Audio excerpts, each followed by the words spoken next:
like how you're like trying to. What the fuck? I like how you're trying to like, oh, fucking told him 133 IQ, not 103. Like, bro, there's literally a video of me taking a fucking test on stream, okay? The fuck are you talking about? You're just projecting, you dumb, fucking stupid person. Low IQ Andy, okay? Fuck you, this the track. This track. I've added a subscriber badge. Do you like it? There's different colors too. Okay, different colors for different months. So guys, make sure to subscribe right now. Okay? Subscribe right now. Literally right now. You don't know how to? There's literally a fucking button right below the video. On the top right. On the app? Isn't there like a huge fucking button there? I don't use the app. Oh, on the app you cannot. You cannot on the map. The map? The app. Bro. I had to help DVD turn off email notifications from Kick. Jesus Christ, dude. What the fuck? Do you have like a fucking, you know, one of those flip I can't talk today. Flip phones. Oh, I'm gonna get DMCA'd for this track. Let's skip. Flip-flops. Using them flip-flops, boy. What are buttons? It's for people who are watching on Kick. On Kick, you can subscribe to me, get a badge, and stuff like that. Super cool. Super recommend people do that. I just received money from Kick for the last month. It's fucking fantastic, bro. It is incredible how on Twitch they take 60% of your money. I have like I would make like $230 on Twitch a month, okay? It's not a lot at all. But on Kick, thanks to some very nice people that gifted subs, you can see them at the top of the chat. Iron Spark Tebby and a Spartan Shaws. You can get on the leaderboard right there as well, but they just gifted me some subs and I got 150 bucks from Kick. Like, what the fuck, dude? That's like more than half. DM me IQ test link. Literally just Google, what was it, Google Norway IQ test, I think it's called. I just finished IQ test, kind of rushed it, got 138, sure buddy. Mensa. Just Google Mensa IQ test. Wait, what does this mean, mute? Are you sure you wish to mute? Oh, what the fuck? Oh, you just disappeared from chat? That is super cool. I'm sorry. I unmuted you, okay? You said you got how much IQ?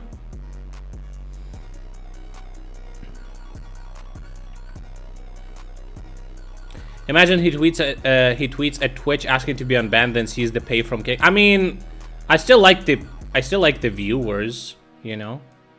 DVD, you're not muted. I muted Wawa at 420, but I unmuted him. You should be unmuted now.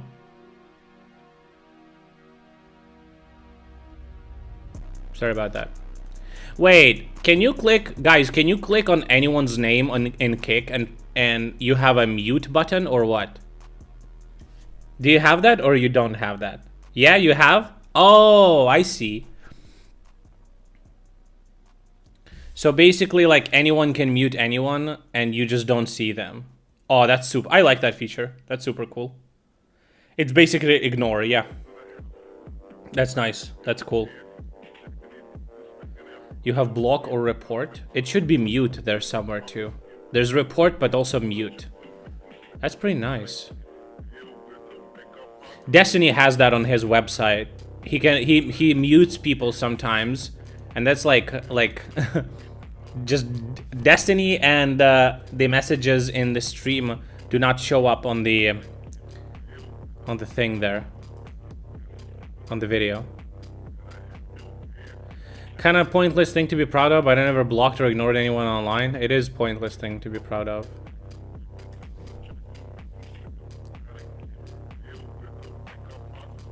Why are you using app? You can just watch in the browser on the phone. It works super well. You know, and stuff like that.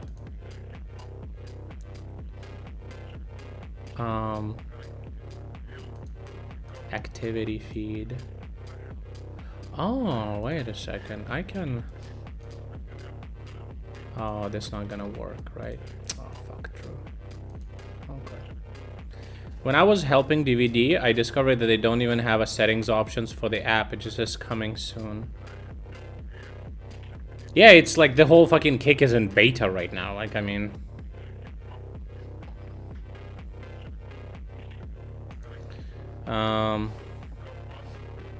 But I mean, what are you gonna do, you know? It doesn't sound like they rushed the app. The app is probably just like a skeleton for the browser version. Obeyed. Anyway, listen, they will figure it out. Okay, I have a question. I have another question. None of you guys probably know the answer to this, but how do I disconnect stream elements from my YouTube? I have no fucking idea.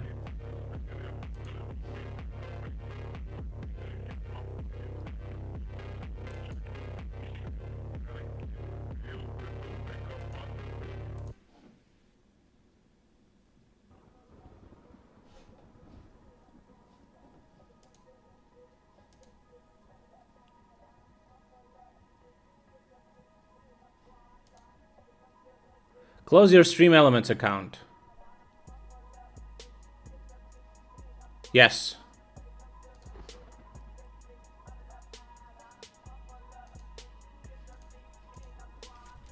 What the fuck? Wait?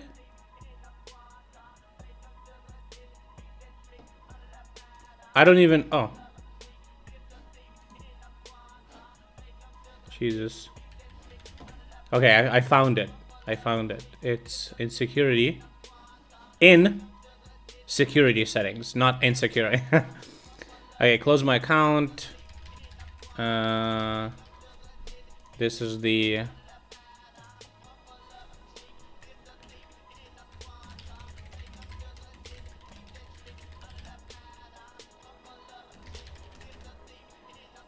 Can you tell us a few words about why you wish to close your account? I'm using Botrix because I need a bot system and alert system that would work on several platforms at once.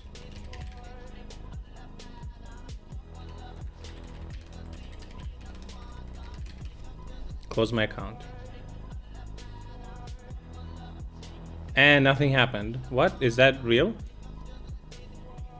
I just... What the fuck? Nothing happened? I thought I'm gonna be like logged out and shit. Oh, I see. Wait a second. I see why.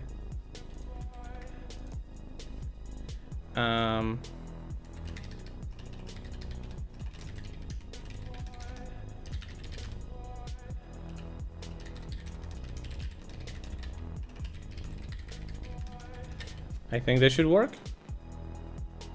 Not allowed to perform this operation. What the fuck is this supposed to mean? Oh! It worked. Okay, it worked. Okay. The reason I wanted to do that is because Stream Elements bot would work on YouTube, and it would... I don't know, just be there. Honestly, that wasn't really... I want to get one of those shirts that look like a security shirt, but it says insecurity. Ah, it's clever. Anyway, how you guys doing? How are you guys doing today? Whew. I'm not doing great. My allergies kicked in today. Rather, they kicked in during this night. I was out yesterday, and then I came home, and I'm like, my eyes itch, you know, and I was like, itchy nice. Uh-oh. Itchy eyes. Oh, fuck. My allergy is coming back, dude. This is that time of the year. And then I get a message on Telegram, which is a scheduled message, that basically says that there's a link to a TikTok where a virologist, I think, suggests a spray for your nose when you have allergies so it wouldn't itch. This is one of the worst things during the allergy, when your nose throat is fucking itchy. That shit is fucking insane, bro. It's like one of the most obnoxious, annoying, like, if I feel like if people had something like that permanently, like a genetic condition or something, what's up, buddy? I think they would unironically kill themselves. It just insanely inconvenient. So much so that you're like actually going crazy. You're trying to go to sleep and it's just so itchy. It's like so difficult to like switch your attention to something else. Get some Eberstein. I have Austria. No, it says Austria. No, it does say Austria, but it says Austria, not Austria. You know, Austria. Austria. Yeah, it's Desoratadine. Desoratadine. This is anti-allergy pills. I think they're histamines or antihistamines or some shit. And they also work, but I also got a spray with supposedly corticosteroids that fix your itchiness. Really cool stuff. Just spray it in your nose and it don't itch no more. Really good. Suggest that. So if you have allergies, I recommend, okay?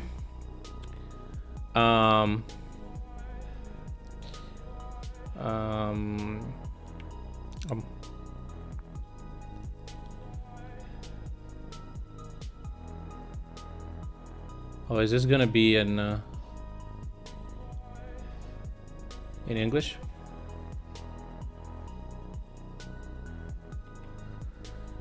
I can watch Wall Street Journal, right? What was the thing that fucking blocked my shit? Oh, it was like Jokers, Impractical Jokers. Shit.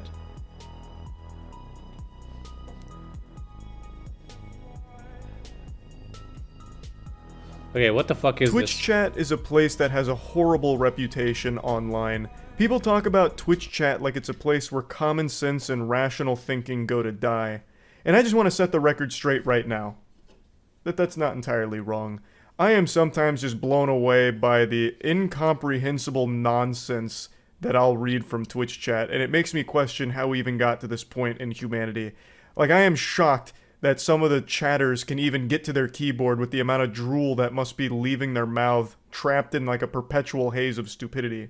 But it's not all of them, damn it. And I want to highlight a hero from Twitch chat.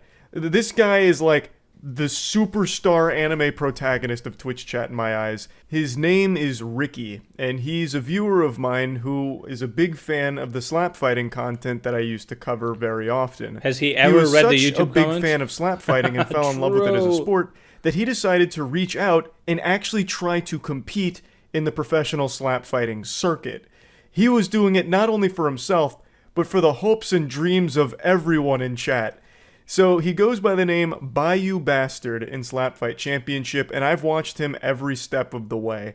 Like, I feel like a proud parent to a certain extent, watching him go from such humble beginnings where it was kind of like silly and most people counted him out because he doesn't have any like actual combat sporting background or anything like that. But to go from that to where he is today is incredible. With a record of 7 wins and 4 losses and over 80 rounds at the barrel, this Terrytown, Louisiana native has gone from being a penalty-prone amateur superfan to being one of the top-ranked pound-for-pound slappers in the United States. Also one of the most popular slappers on the planet, Ricky is loved by many, and his fans around the world will be on the edge of their seats tonight, hoping to see the Bayou Bastard as the new slap fight champion. I'll just go ahead and fill you in. Bastard. He just competed for the middleweight championship belt. He is considered one of the best slappers in America right now. Ricky, the Bayou Bastard, started from the bottom. Now he's here. So I want to show you his middleweight championship belt match against Monkey Wrench, which helped the Tennessee native make an undefeated run to become the undisputed middleweight champion. So that's Monkey Wrench, the raid boss that Ricky would have to overcome in order to be crowned the middleweight champion. So let's dive in. Let's see how the boy wonder did. All right, here we are back at the barrel. The Bayou Bastard's wasting no time. He's going to have the first slap. 1, 2, 3. Oh, and a slap to the eyebrow by the Bayou Bastard. The eyebrow slap is a new technique for me. I do think that's probably going to be, we're probably not going to call that, but it is a completely wasted turn. Who watches this I'm sure shit? I'm What do you already mean? too late to get ahead of this. I'm Why sure not? there's already 1,000 comments pointing it out. But yes, the guy on the far right over there definitely does look like me. I was about His name to is say. The Cannon. He's a professional slapper. Apparently, he also wears white t-shirts around the gym. So, you know, maybe he's got some of my DNA, or maybe... Yo, you can be my chatter that goes to the fucking championship and wins. Don't you want to promote me that way? I've got some of his DNA. You know, what really came first, the chicken or the egg?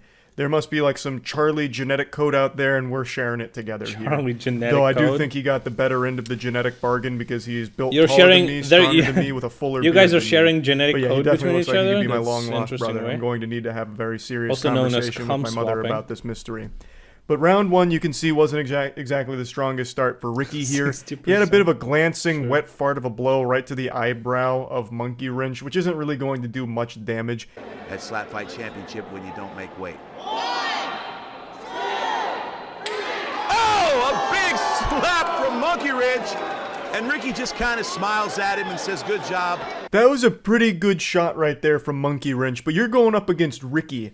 Pain only makes him stronger. He smiles at that shit. Legitimately psychopath energy right there. That's scary. That's gonna put some fear in Monkey Wrench there. Put the fear of God in him, and that God's name is the Bayou Bastard. I tell you, Ricky is one tough son of a bitch. He's made out of 50% steel, 20% oats, 15% whole wheat, and 15% American-made cast iron. I want to tell you a that true 100? story about Ricky, and this is going to sound fake, especially on the back of what I just said there, but this is legitimately a true story. About a year ago, Ricky was booked for a slap fighting match, and at the train station, he got into an argument with a gentleman, and things escalated into a bit of a scuffle. And during the scuffle, the guy stabbed Ricky above his eye. Literally stabbed him above his eye. And Ricky still got on the train and then had his slap match later that day. Dude gets stabbed at a train station and then says, well, shucks, I'm Stabbed or like swiped? gonna be late. And then still goes to the fucking slap fighting match. I can't remember if that match was posted on their YouTube channel or not. Their YouTube channel is Slap Fight Championship. I can't remember if it was posted on there or if it was Flash only Chef. pay-per-view.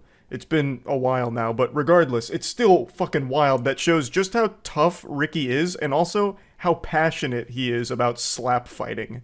I just double checked. Yeah, it is on their channel. It's Baby Ray vs. Bayou Bastard, there it and is. you can see the fresh wounds still on his face here. And he just didn't give a shit. He's Bayou like, nah, Bastard. I got a match I gotta compete in, so I'm not worried about the stab wound too much. We'll just clean it up, dress it a little bit, and I'll be all right. And there looks like there will be no break for Ricky. Ricky's ready to push the pace. Round 2. Oh, a nice shot from Ricky. Wow. Okay, Ricky's back at the barrel, big smile on his face. The only thing that makes Ricky's smile bigger than pain is inflicting pain on somebody else. Man is out here cheesing like he's taking a yearbook photo here. So Ricky lands a wallop.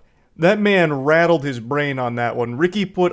Well, it's until KO or there's like point system, I think. a lot of meat behind that one. The elbow grease Or some people just say, okay, I'm done. was optimized, and he delivered a shot to Monkey Wrench. So you could see him kind of wobble a bit, but he didn't like KO him. Monkey Wrench isn't out. He is himself a champion, so you know he's not dropping easy. Legendary Frank the Tank in his corner tonight. When you're a masochist and a sadist at the same time, isn't that called sadomasochist? Monkey Wrench with a nice shot there. Some blunt force Smile. trauma to the cheek of the mighty Every time. bastard.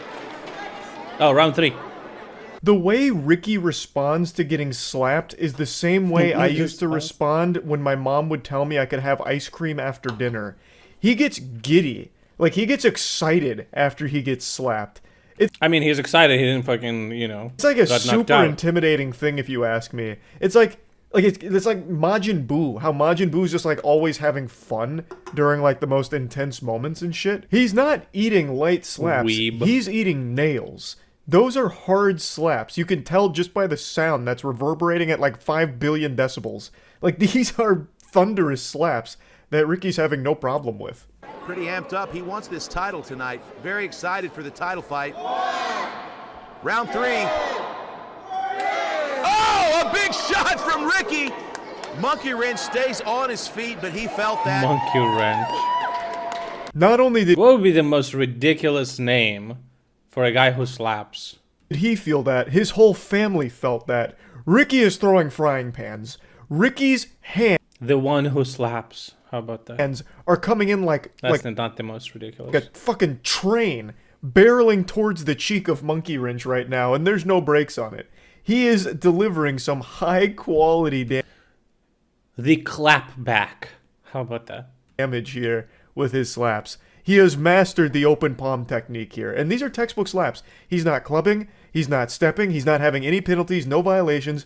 Ricky is throwing textbook picture perfect slaps. But at this point in his career, he's got it honed in. Here we go, round 3. Good shot from Monkey That was a Wrench. good one. Slap back to reality. That's a good one, dude. into round 4. That's a good one. Monkey Wrench steps back to I the like barrel. that. Ricky checks his placement. Here's your windup, round 4. Can Good we? shot by Ricky. Ricky No. turns getting slapped Should into we? just like a part of Absolutely. his routine, like a warm-up. He doesn't take breaks. He gets slapped Slapcon. and then immediately gets right back and ready to deliver one Real. of his own. It's like a fucking Tony Hawk combo, like from getting slapped into delivering a slap, and he keeps the combo going. So this one was definitely the weaker of his slaps so far. It didn't have the same intensity behind it. I think he was a little too focused on targeting. He had to make sure that he calibrated the internal 200 kilograms slapping is just computer of his super brain fat. Why the properly. fuck would you so be just making so sure fat? that he still had his hand Why on would the you say button 200 there. kilos? So he didn't You put a just ton say, of like, power behind it, 120. I don't think. He just kind of threw that out there just as like a little heat check, making sure the accuracy is still pinpoint, like a sharpshooter.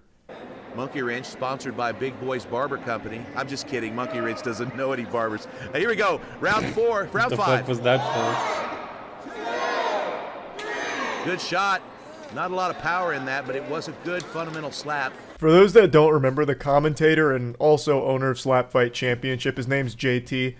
Dude lets some wild lines rip, and I always appreciate it. So, making a little joke about Monkey Wrench here, and I don't know if Monkey Wrench hurt him or not, but he did not deliver a very strong slap into that round. That was unfortunate for him, because he's really going to need to swing the momentum here. We'll in be order out to of breath win. for the first wind up. All right, Nah. a few people in the audience reminding 300? Tyler of his Yeah, horror with maybe. the ring cards. Here we go. Round 5.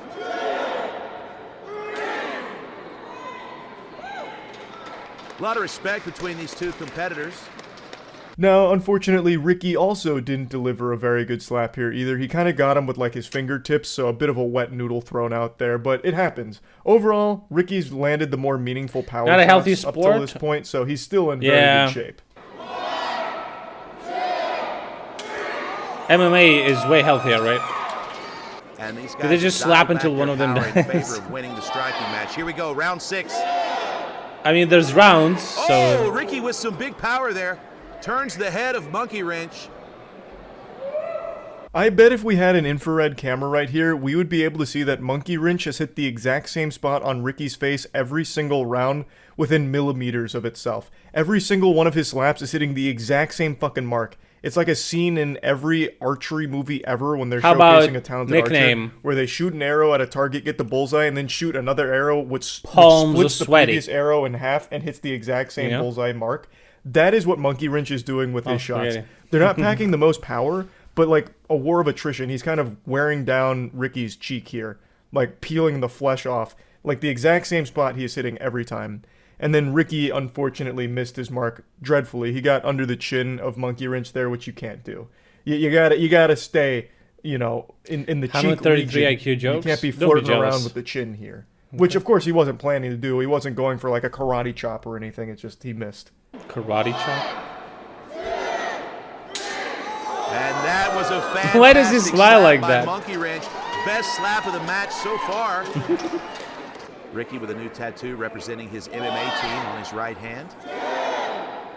And another good shot from Ricky. Now shit's starting to pop off a little bit. Monkey Wrench is not only Remember still that? Remember scarily that active- guy with huge fucking hands, who held like a fucking has huge fucking hands? That guy would fucking kill people. with his slaps, but now he's What's his really fucking starting to put a lot There's a picture of him like holding a can of beer that pops up on Reddit constantly. of mustard on that hot dog. He's filling it up with condiments. And No, not. somehow Ricky's still eating it. He's still saying, It's not Shaq. It's no. He's still alive. He's like a white dude, and he has like some kind of genetic condition, I think. yum yum yum. Even though that was a What is that link? I don't know what the fuck you're all fucking talking about. You're all talking about somebody else.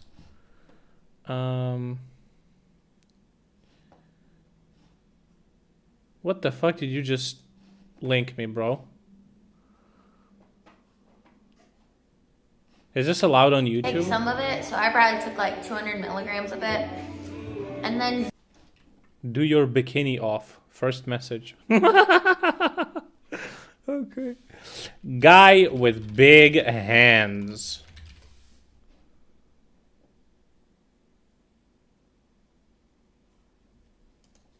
Name. Jesus Christ. No. What the fuck is that? Hey, this I'm fucking horrible shit.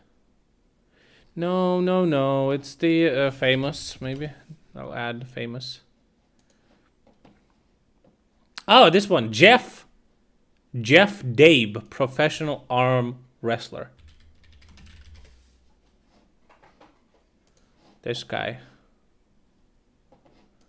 If he would fucking slap people here, god damn, he would fucking... Bro, he would kill ya. He would fucking kill ya. No. These are like not only huge, they're like extra huge. He has a TikTok and he recently chopped like a wood or something. Bro, it's fucking insane. He's built like a fucking like a Wreck-It Ralph, dude.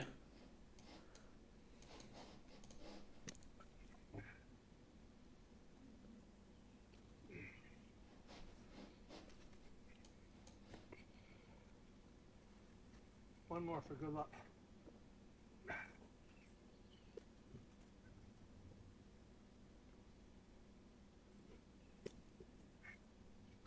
It looks so effortless for him.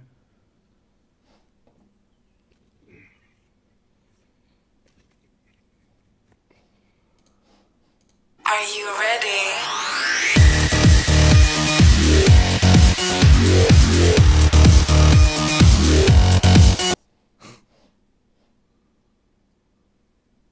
The fuck? Yeah, look at those fucking knockers, dude.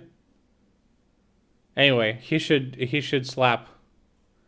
I feel like people would just, they would see. I feel like you would just, bro. I feel like he would start aiming and you would see like a fucking hand like covering half of your fucking vision and you'd be like, I'm out. I ain't doing this, bro.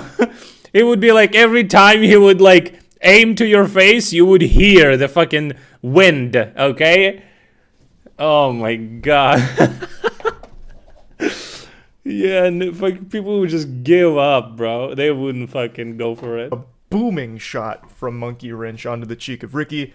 He's like, I'm okay with a concussion, not a fucking the Game of Thrones episode where the mountain fucking Ricky pops also your head like not a slouching watermelon. either. He's not, phoning it in. He's not getting lazy. He delivered a powerful shot of his own, but Monkey Wrench is kind of bitten down now, so he's not exactly getting, caught off guard anymore. He's not exactly getting dazed or stunned from his slaps. That they have a large Getting chance. to the point of getting close. Oh, and a great slap from Monkey Wrench. It wouldn't even sound like a fucking slap. It would just sound like a fucking sledgehammer hitting the head. Starting to pull it in now. We're in round 8 of a 10-round It would sound like that Wagner video. scheduled fight. And it couldn't get any closer. Ricky with another solid shot. Monkey Wrench is starting to have some signs of wear on his face. Another strong round from both athletes here. I'd say Ricky squeaked out a bit of an edge because you could see Monkey Wrench get kind of blown away by that one a little bit. And as JT mentioned, there is a lot of wear on Monkey Wrench's face. He's got Ricky's entire fucking handprint popping up on his cheek now like he just got it tattooed there.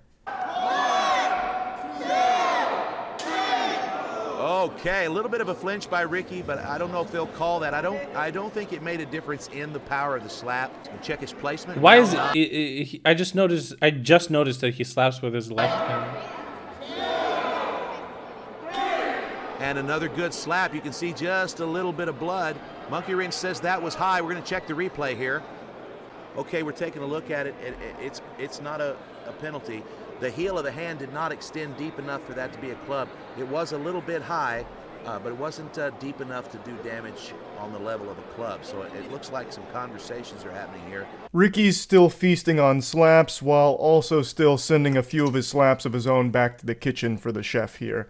And this was a bit of a spicy meatball, so Monkey Wrench believed that it should be a penalty, thinking that it was either a bit high or a club.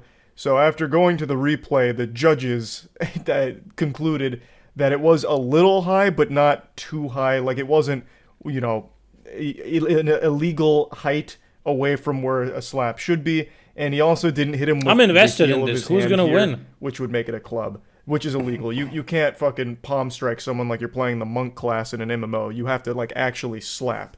So it was deemed a clean hit, and it was a very strong hit. Round 9. Oh, so technically you would need to train your wrist for something like this, because since it's a slap, you can't hit with the palm. I assume it has to be like this, right? If you train your wrist, you can make this really like hurt. Oh, a good shot from Monkey Wrench. And we have a fantastic, mighty battle going on here. Oh, a big shot from Ricky. Was it really that big? And Monkey Wrench's quaff goes flying. This is the last slap of the match. Oh, last slap. Monkey Wrench has an opportunity here. Nobody gets knocked out. Oh, no. And we've got a club, and you can see it immediately on the face of Monkey Wrench. He knows exactly what happened. He's going to admit to that. This one's Warning. about as close as it gets, because no knockdowns, no knockouts, only a couple of slaps that kind of looked like they dazed or stunned Monkey Wrench, but other than that, nothing that really squeaks out a huge edge for either competitor here. It really does come down to the wire. At the very end, Monkey Wrench did get a clubbing warning for the final slap being a club, but otherwise, super clean, He clubbed. super Oh. fucking tight. This is a nail biter.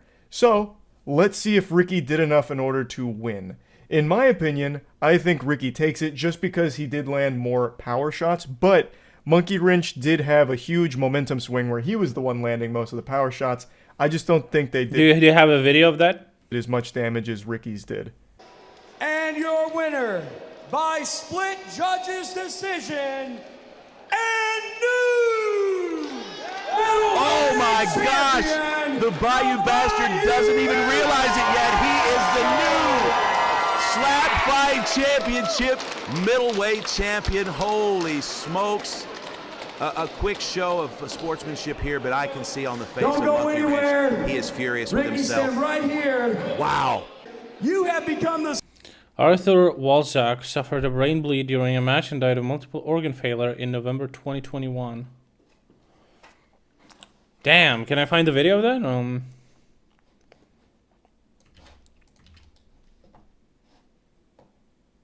The slap that ended a man's life.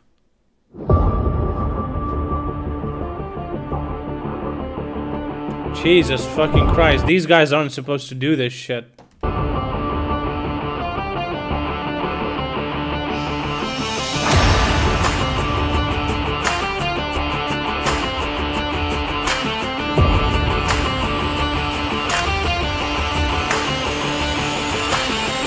The slap that killed a man. Arthur Walczak, Nice editing. born June 10th, 1975 in Gniezno, Poland, started training in 91 in a basement gym he made himself. In 94, he enrolled in the military where he spent 2 years ending in 1996. He debuted in Strongman in 2002. He was vice champion of Greater Poland in 2003 and 2004. In 2005, he was the champion of the Greater Poland Strongman. In 2006, he was the world record holder for the 50-meter walk with 2 suitcases weighing 150 kilograms each. In 2015, he was the Polish Strongman runner-up. Bro, you can't. He also had an Muscle gang. You can't be doing this. MMA career that debuted in 2017. He had 3 matches in total. 2 of them were a victory, 1 of them was a defeat. He lost his debut event, unfortunately. The reason I tell you all this is so that you know he was an athlete. He wasn't just an average Joe. Let's get into the slap. October 22nd, 2021. Punchdown 5 took place. All the other matches went off without a hitch. Everything was fine. Arthur and David had their match. David ended up knocking Arthur out. Now, when Arthur went down, the paramedics on hand decided to take care of him. But instead of the ambulance on scene taking him to the hospital right away, they decided to dial 911, which resulted in him waiting around for a half an hour to an hour before the ambulance arrived. Oof. Punchdown later released a statement saying that we would like to inform yesterday Punchdown 5's tournament, one of its participants. Bro, you can train the muscles, but you can't train your fucking noggin, dude. You can't train your brain, okay? Like, it's like fucking glass cannons fighting. Arthur like, bro, what Walczak the is fuck? currently under medical care in the hospital. And they also said during the unfortunate event of yesterday evening, the paramedics present at the scene reacted immediately and moved Arthur to a safe place where he received emergency care and underwent further medical assessment. The competitor remained conscious. The alarming symptoms observed by the rescuers prompted them to call an ambulance, which was immediately done. Then the ambulance transported Arthur to one of the hospitals for future specialist help. They also said that He protecting misspoke. the health and life of Punchdown Okay, this is boring. Why is he reading all of this? This is so boring. We get it. Damn, that fucking sucks, bro. That fucking sucks. Damn, son, just losing your life like that. I mean, there's way worse ways to lose your life, you know, like deciding to conscript into Russian military, but goddamn, crazy.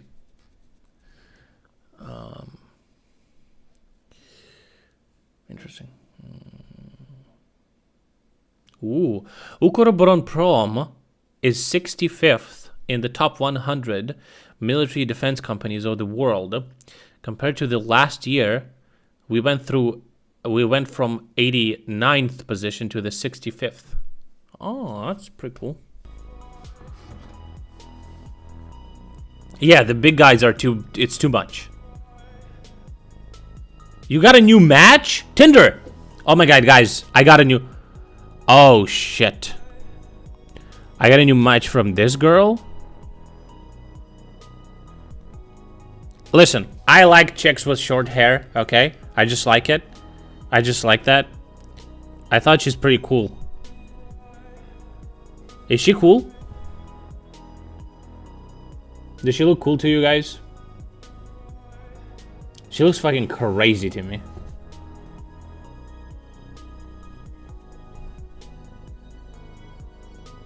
I like crazy chicks.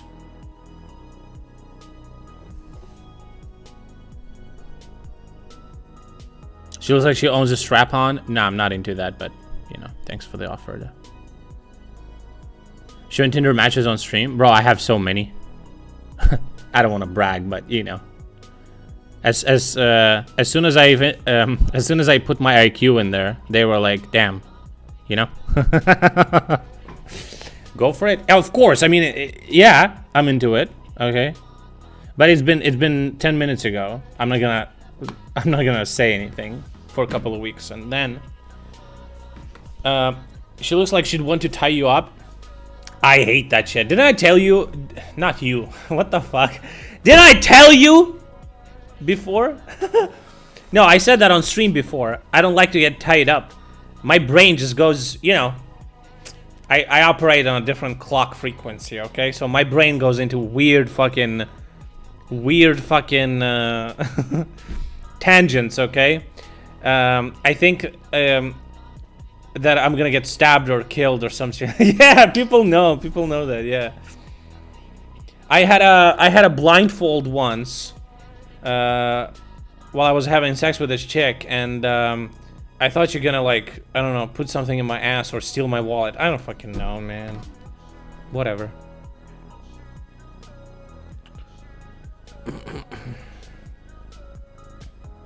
Even though I literally have my wallet right here. You want to see how much money I have in my wallet?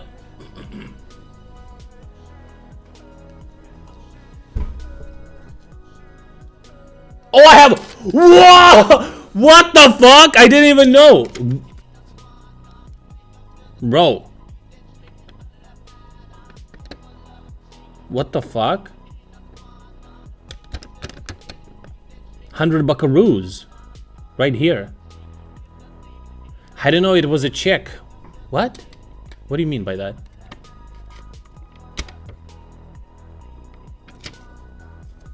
Is that Monopoly money? Yeah.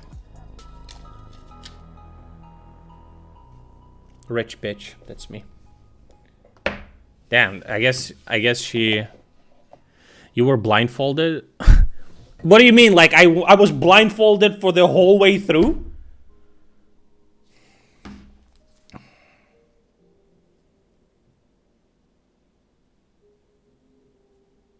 She's looking for short-term relationships. Open to long. Bro.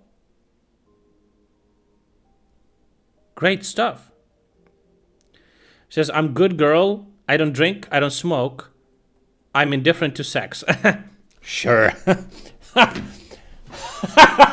Sure, dude. Okay. Sure. You meet your match blindfolded? Yeah, I'm like swiping right blindfolded. Then I hear like a match sound. There's no sound, but I hear it. And then I go blindfolded to the date, you know? Like, what the fuck? Blindfolded. Oh no, she only wants to bump uglies. What does that mean?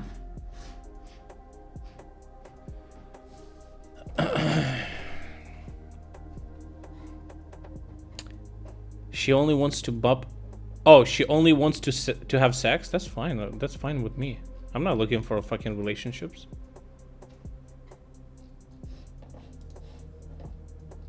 I don't think anyone should be looking for a relationship, ever.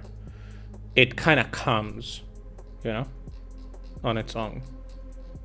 You shouldn't look for it. Because you will start... When you're looking for something, you start seeing it everywhere. Where you're not supposed to, necessarily, right? So... Yeah. You're so stupid. Guys, subscribe. Dude, I see so many users right now, and you don't have a subscription badge. I added a new badge. Look at that. It's a letter T. That looks kind of cool.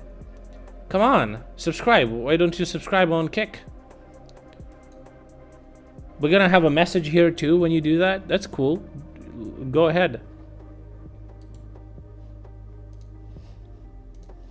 Why don't you just do it, you know?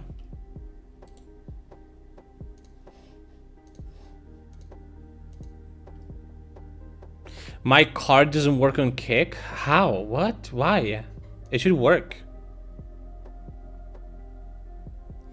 I lost my job and spent my savings already? What the fuck? How did you lose your job?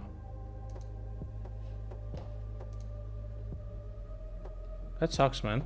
COVID? Bro, you know that COVID was like fucking couple of years ago? You still fucking haven't found a new job? Ooh, I want to watch that fucking TV show called The Bear. Is it The Bear or is it just Bear? About chefs and stuff.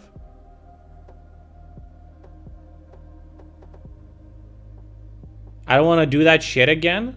Oh, so you're just decided not to ever work?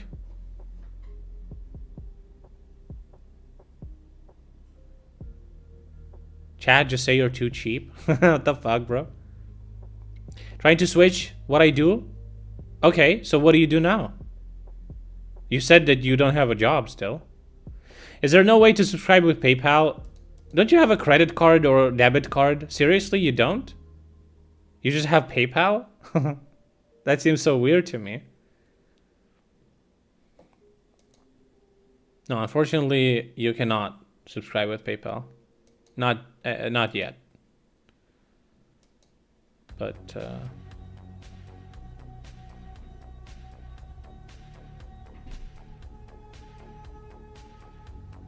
it's a Visa card? What is that? What? Any card should work. We use the same payment system on my job. What does it tell you? What does it say? I'm just super curious now. We use Stripe. This is a payment processor called Stripe. We use it on my job as well for our app. And it works pretty well. We haven't had any issues with people paying yet. So I wonder...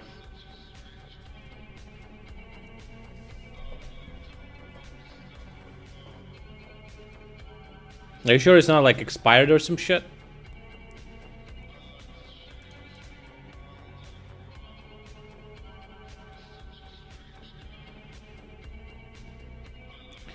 So what do you do? Who do you work? What's your job, man? Dysfunctioning. It rejects the card because it's debit and not credit? Bro, that's impossible. I have a debit card that I used for so fucking long. Are you sure you don't have a fucking... yeah, I got banned off Twitch, yeah. Are you sure you don't have like a thing in your banking app that does not allow you to use it for specific like things online? Like there's some like I never understood. People are like, I have a debit card that doesn't work on the site. I'll just what's the word? I forgot. I'll just live with it, you know? Like, don't you want to like figure out why the fuck it's not working? Like, it's obviously you've been saying it's working on it's not working on some other websites. Currently, I'm unemployed. I was applying to a few schools, but I put that off to get ADHD autism diagnosis before going to school. Is that diagnosis? Does that give you like a handicap or some shit? What? Who do you want to be? Applying to a few schools. How old are you, by the way? Those other websites take PayPal? Bro, you're so weird, dude. Yeah, everyone has a debit or credit card before they have PayPal, right? I don't think people just have PayPal and that's it. Yeah. It's kind of weird that your shit doesn't work and you just live like that. I'm 35. I spent 13 years doing bullshit in kitchens. That's fine. You shouldn't be ashamed of that. I bet you can impress a lady with your fucking meal. But, if you don't want to do that as a job, I totally get that, yeah.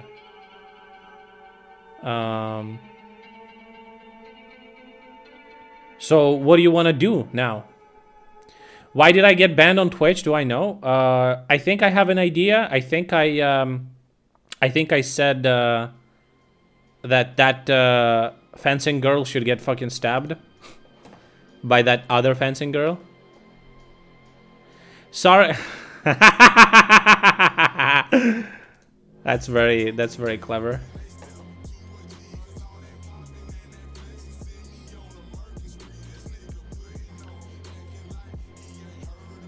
I guess the IQ discrepancy is just too big, right? It's okay. That's a good one. Netherlands. We've forgotten. H. Yo! Subscribe, dude. You're the man. Look at that. We need a new animation there. You did it. Hell, oh, you got a badge. You got a special founder badge. Look at you, man. Look at you. That was literally the softest drama to get banned over. Yeah, I think a Twitch staffer was on stream and chat, and he fucking banned me over that fucking cuck. What's a founder badge? The first 25 people who subscribe are gonna get the...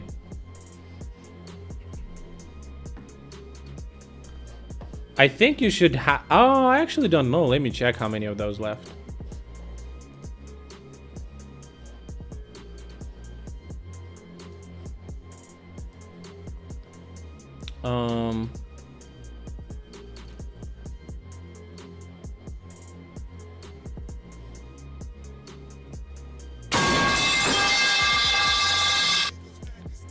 Fucking Christ. Thank you for gifting a sub, dude.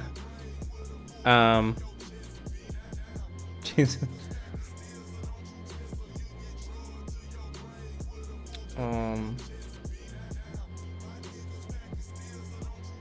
Thank you for gifting a sub. I super appreciate it. Yeah, I don't know where the fucking where the badge is. I don't know where to where can I see that? I don't know where to where can I badges, subscriber badges. No, it doesn't. Maybe like 25 users or something like that. Maybe. Yeah, I don't see it anywhere. Well, anyway. Well, that sucks. Okay. I got a 7-day ban over doing a fuck your mom joke. Jesus Christ. Yeah, this like soy fucking I didn't say anything racist. I didn't say anything like against minorities or something like that. And I was like I wanted, like, I don't actually want her to get stabbed, okay? That was like a joke because they're fucking fencing, okay? I want all the Russians to fucking disappear from the face of the earth, but that's like a different thing, right? It's not necessarily getting stabbed. I want to Thanos snap them, you know? What the fuck? There are streamers with that and they're about. With what? They gotta understand your position? Well, they don't, obviously.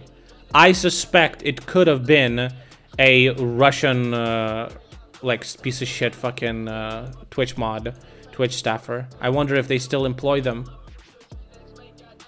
Fuck your mom jokes in the description of the stream? Interesting. A year ago. Ladies and gentlemen. I don't think it was clipped. I think Staffer was there. Because I was banned almost like 10 minutes after I said that. Or like, it was quickly. I don't think they review clips so quick. Navalny was sentenced to 19 years in prison, Cap. Gentlemen, my name is Daniel Arayan, and see right here, this is Flacon, and this is It's art for life. space where a lot of young people hang around, and this is Donald Trump. You got a right new cringe there. tattoo? Temporary tattoo? And we're going to Flacon right now. Alexei Navalny. Oh, I don't want to answer that question, you know, but Why not? because I'm a public figure and I'm going to answer that question. Too provocative. Thank you. What's provocative about? At least answer this. Well, those news about him, just no comments. Not gonna answer that question. Окей. Pussy. Вот вчера что делали? Fucking pussy. Вчера Agent pussy. в поезде ехал. Вот, а некоторым людям такой роскоши не позволен. Luxury. Потому что их в тюрьму посадили на 19 лет. Дали им дополнительно. Слышали о таком? Это Алексею зовут молодого человека, правильно? Да. Слышал, конечно. Наблюдаю, сопереживаю. Я больше думаю о его семье, о том, что у него дети есть. Кайфолом. Не очень прикольно, что дети растут без отца. Вчера на 19 лет Bro, they're fucking rich as fuck and they don't give a fuck. Who cares? Holy shit. посадили. Может быть, слышали? Да, конечно, осведомлен. Ужасно, что это происходит. Ребята, берегите себя и своих близких. Wow. Как так What a происходит? message. На этой теме я откланяюсь. Ну, Очень Pussy. всё, да. That's the new, by the way, that's a growing up generation in Russia. Bunch of fucking pussies, even worse than the fucking previous one. Спасибо, всего доброго. It's joke, мем. На 19 лет всего лишь, да? Смешно, чего сказать. Как думаете, с вами такое может произойти? Я думаю, такое может с любым произойти. А что делать, чтобы не произошло? Ни со мной, ни с вами? Мем. Млем. Вопрос может удивить иностранцев и будет не очень красиво выглядеть, поэтому я ничего не буду говорить. Это и будет ответом. If you were Russian born and raised, but you knew the truth, what would you say on camera? Bro, I would leave fucking Russia, burn my fucking passport, and I would never say to anyone that I am affiliated in any fucking way with that country. I would just fucking lie, okay?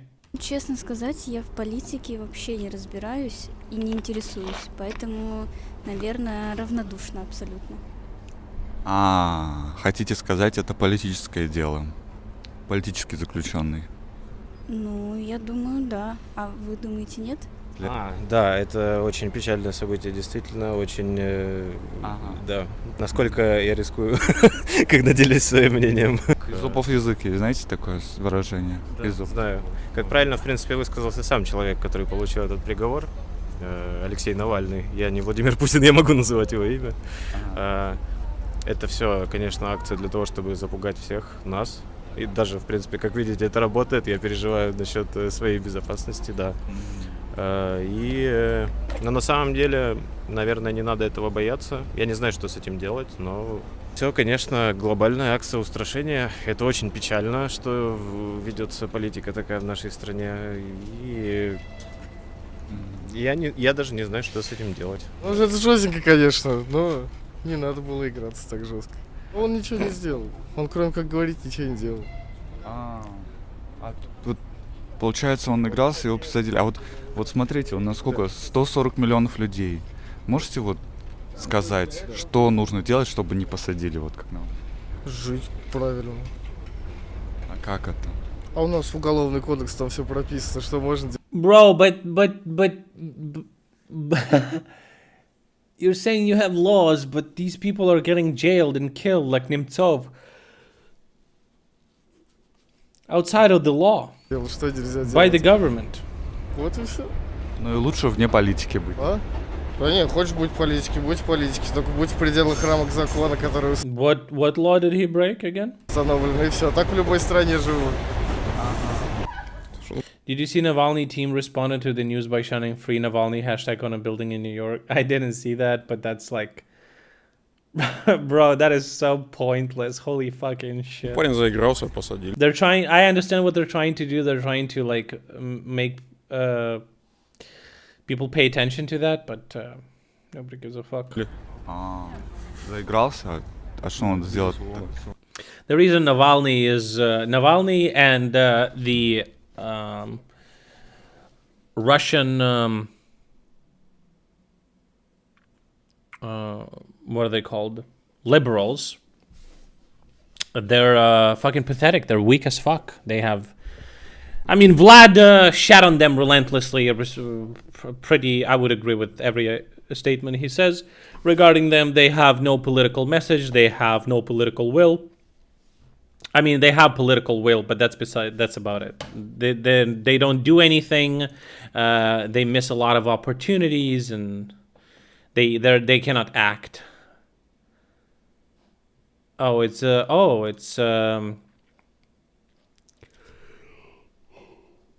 General Consulate of Russia in New York.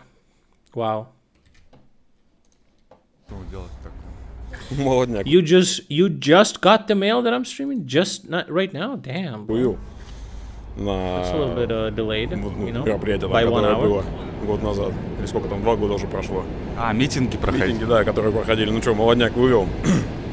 Ну что, за это разве не надо посадить? Ну, решил пойти таким путем экстремистским. Вот. He decided to go the extremist route? Bro.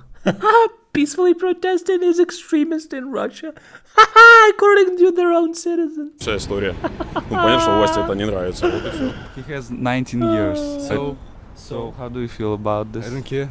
You don't care? Really, we don't feel anything. We're going to give a concert. We love our country, we love our president, we love our ministry, we love our politics. There's no way to care about someone who's in prison. Well, I'm sorry, but... But you love president, politics and so on. Yeah. Foreigners will be surprised. What? Good for them. Okay, thank you. So this is the place where we ask people questions. It's hot outside. Bah. It's 30 degrees Celsius. We need 6 more people, I believe. Плохой человек, я новости не смотрю, не читаю. Вот вас оса за это сейчас ужалит. За то, что новости... Нет, меня ужалит. Меня не ужалит. Я считаю, что на самом деле... Isn't Navalny only a bit better than Putin? No. Like, let's not go that far. He's obviously... Putin is just an absolute fucking despicable, horrible fucking... degen. I would put him on level. I don't even know on who can I fucking compare him to. Fucking Stalin and Hitler killed way more people. I guess I would compare him more to Stalin than Hitler, because Stalin had this fucking maniacal idea that he's somebody wants to kill him, or he wants to get betrayed, or whatever. Like, I feel like Putin is kind of the same. So.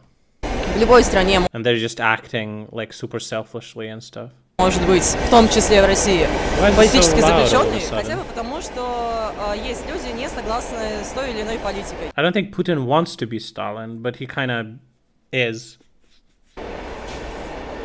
Так что это абсолютно нормально просто. I feel very sad about it. Yeah, well, I watched the film about Navalny, and we totally agree with the point in that film. Well, he was a threat to Russian government, that's all.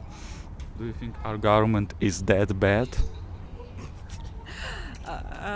If you consider it's not a rhetorical question, okay, yes, it is. Yeah, it's weird how they don't understand how their own fucking political... she kind of like hesitated to say that Russia bad, but you can absolutely say that Russia as a country is fucking dog shit. What you can't say is Putin is bad. You can say that politicians are fucking corrupt and all that is shit, as long as you don't say anything about Putin. Политики, честно говоря, далек. Я бегом занимаюсь, великом. У меня, так скажем, больше спортивная направленность. Живу спокойно, кайфую. Ну, вот знаете, нас иностранцы смотрят, они, ну, их это удивляет, то, что у нас в стране так. То есть, видимо, в других странах это не так, менее аполитичные люди. Как думаете, а у нас почему так возникла разница такая? Слушайте, свободы слова, я думаю, нигде в мире сейчас нет. Считаю, надо даже не к конкуренции стремиться, да, она по сути своей ничего не даст.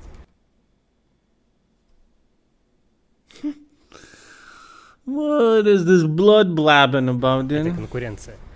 Надо стремиться к скандинавской модели общества, в первую очередь. Осознанность людей. И какая разница, как сильно There's no political competition in Scandinavia. себя человек улучшает, если как бы уже все Ну, в тисках. что Или он в всё? тюрьме уже на 19 лет, там, допустим. Ну, это опять...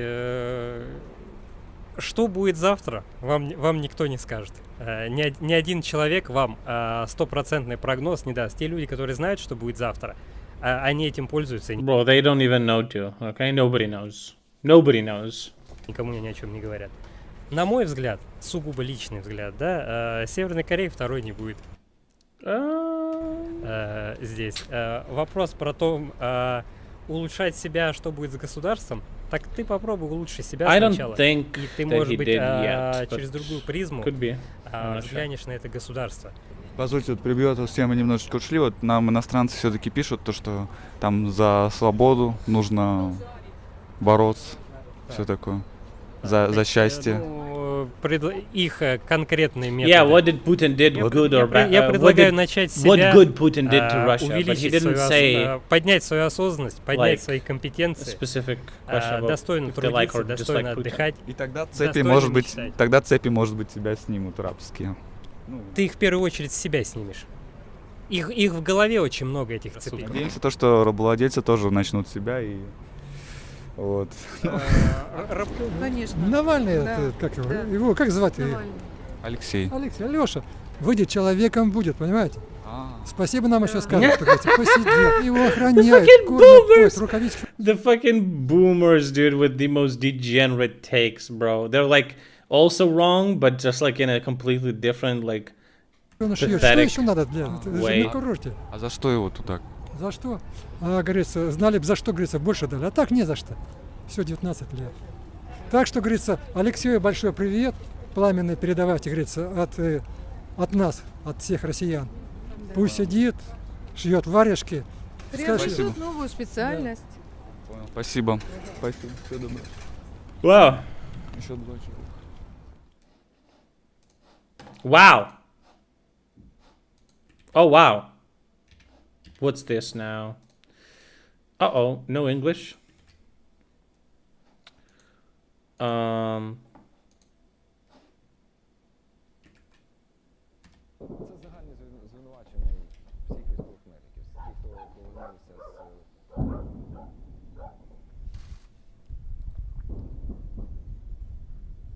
That's true.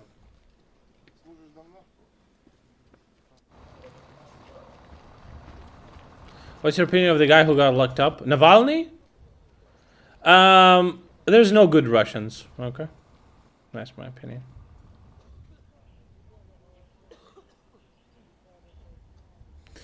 I feel like he's trying to pretend to be very good now, but when Crimea was took from Ukraine, he was not against it, rather actually was in favor of it.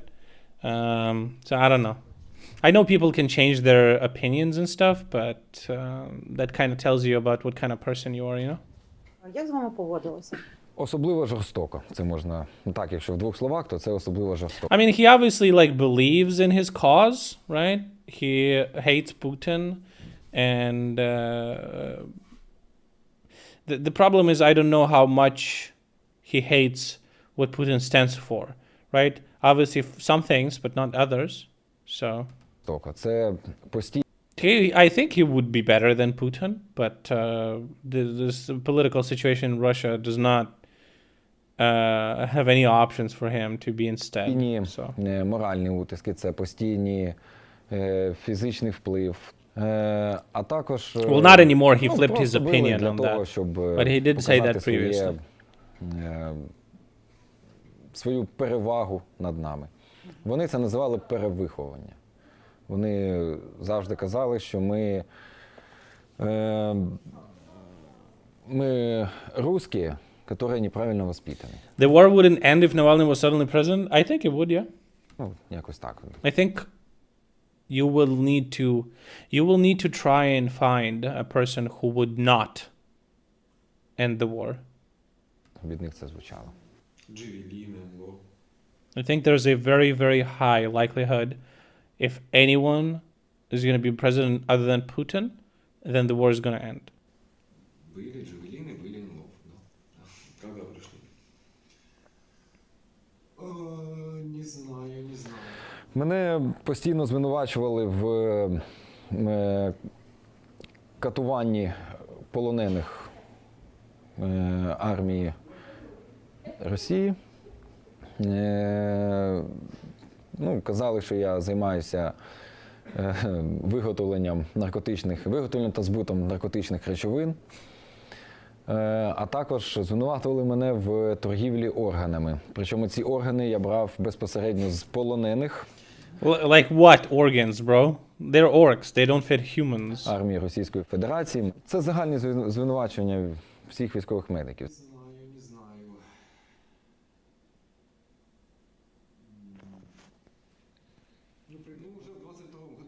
Шаблон був простий. У меня все хорошо, даю читать книги, кормят, медицинское обслуживание доступно. Я очень рад, что я что я нахожусь в плену, а не участвую в боевых действиях. У меня есть шанс выжить, и надеюсь, я вернусь домой.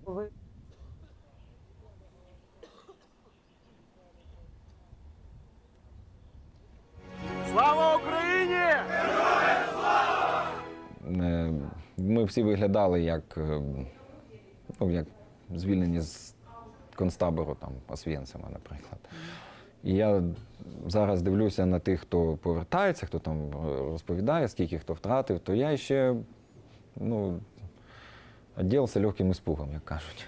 Тобто там є люди, які 30 і до 40 кілограм втрачали.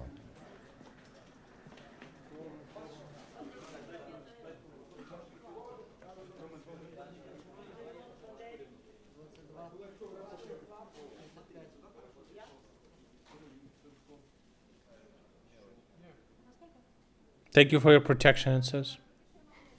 Oh, that's cute. I don't know, listen. I feel like a lot of imperialists in Russia, especially, see what's going on. And maybe, I would say people that are intelligent,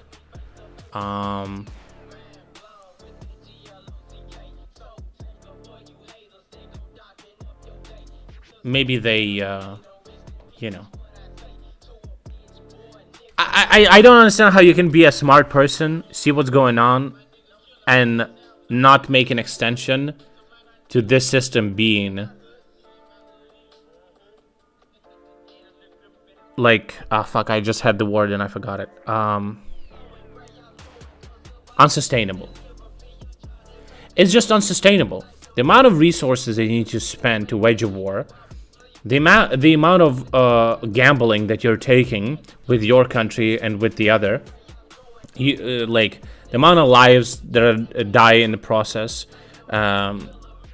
the response of the world economy, like you're just fucking yourself majorly, okay?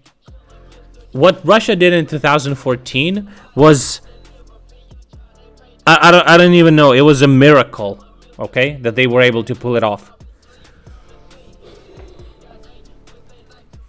Yeah, I don't.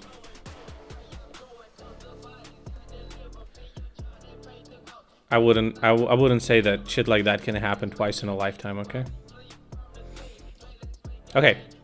The strikes on the bridges in Chongar and Genichensk significantly disrupt the logistics of the Russian Federation and foreshadow the strengthening of the counteroffensive of the armed forces.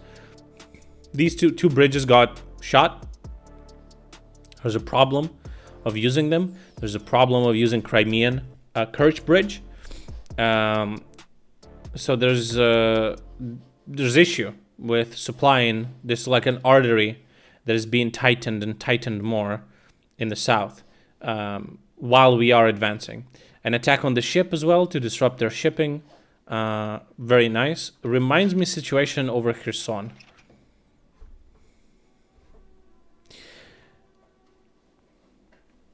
Hello. I can't understand how tankies think Russia could keep this shit going without someone eventually getting fed up. They're coping. It's just simple as that. 2014 was successful because your important allies looked the other way. It was several reasons. First, they undermined Ukraine with Yanukovych pretty fucking hardcore. Then they had a lot of spies and collaborators in those regions, and they had a decent. They had a good international politics reputation, so to say, back in the time, and we were in disarray. So it was like pretty much we ourselves couldn't even muster like important counteraction up until they were like, you know, if we look at the map. The reason Russia stopped here is you can see this. The reason it was this is because we stopped them. We stopped them. And they couldn't push any further. So they froze the conflict, Minsk agreements, stuff like that. Crimea was taken without a fight, basically. And they were preparing for another attack. That's why everyone says in Ukraine, and now everyone normal in the world, that we cannot allow Russia to freeze this conflict because they will continue. Malaysian airliner should have been severely punished. That's the problem, right? Back in the day, people did believe Russia. That's the problem. Now they don't, obviously. And we have good leadership in Ukraine. We know how to do international politics. Zelensky and his team are doing an extremely good job. So I think us also reporting on like Russians are dehumanized at this point. Nobody believes them, nobody likes them. A lot of people think they're animals. What they're doing here are war crimes, genocide, just fucking horrible shit. And it's all true. Super true.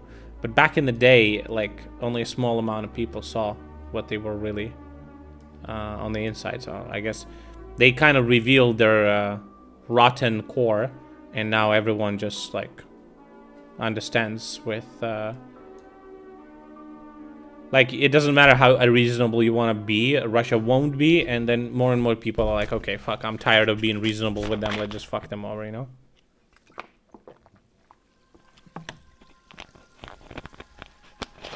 Well, it doesn't matter what, bro. It's like saying that, like, if some fucking cracker dude is gonna come up to you on the fucking street and is gonna start talking fucking nonsense, you can't discuss in serious way what people like that think. It doesn't fucking matter. They're fucking degenerates. Okay, nobody cares what people like that think. It's the same thing as a fucking crackhead is gonna fucking walk up to you on the street and is gonna start fucking saying some flat earth shit or some crazy shit. It's just the same thing. Zelensky is a master at winning international propaganda wars. Zelensky is fucking fantastic, bro. He is Giga Chad. Well done.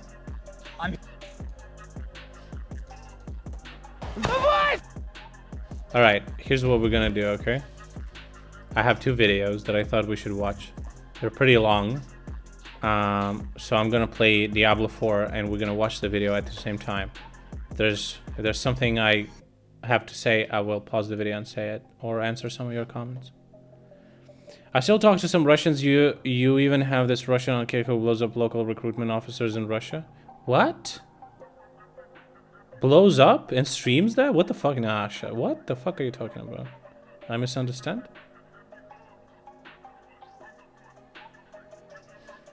Yeah, the Western help needs to be in bigger amounts, though. It needs to be in bigger amounts, and hopefully when we get all the type of weaponry we need, what is he doing again? Can you explain more properly? What is he doing? We need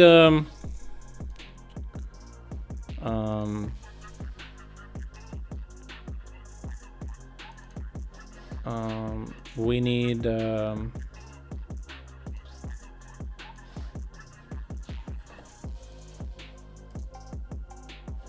okay.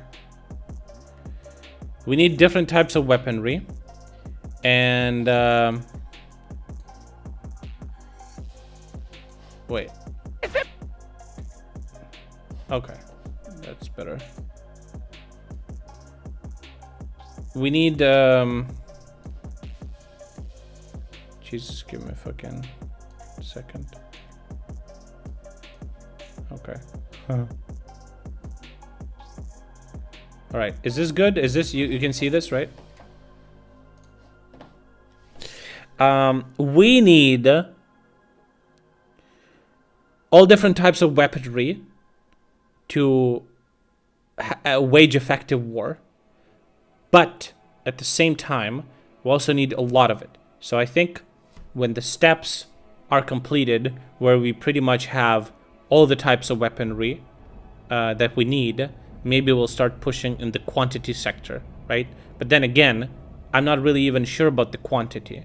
It seems like a lot of the quantity that we're getting, or maybe not a lot, but a hefty amount, is not disclosed. So maybe the reason we're pushing for the type of weaponry instead is that that's exactly what we need, a type of weaponry. He's anti-Putin and he's bringing that to the streets.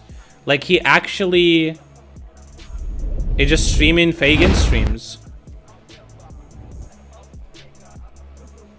You just said that he's blowing up fucking he's blowing up conscription offices. I was like, what the fuck? He's doing what now?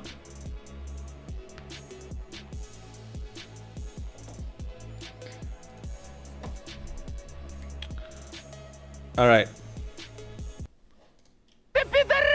Без цього ніяк. Контрнаступ вам, сука, блядь. Ідіть контрнаступіруйте, йобаний в рот нахуй. По суті, нахуй. It's Jacek. Хто вам, сука, сказав, що ми, сука, блядь, убиваємо і режемо? Хто? Убить безоружного, це, блядь, уділ слабого, блядь. Підходжу, кольцо лежить. I'm playing with a joystick this game, right? Та я не вірю до я думаю, таке тільки в кіно буває. Я Дацик, командир взвода. Я Бостон. I'm still playing Diablo? Yeah. I don't have a lot of time to play, so I didn't burn out. Батальйону 3-ї окремої штурмової бригади. Мій позивний Кіпер, я штурмовик 2-ї штурмової роти, 2-го штурмового взводу, 2-го штурмового бату. Що у вас за прапор за вами висить? Так це ж десептикони. Так наш взвод називається. Це прапор нашого взводу. Починаємо.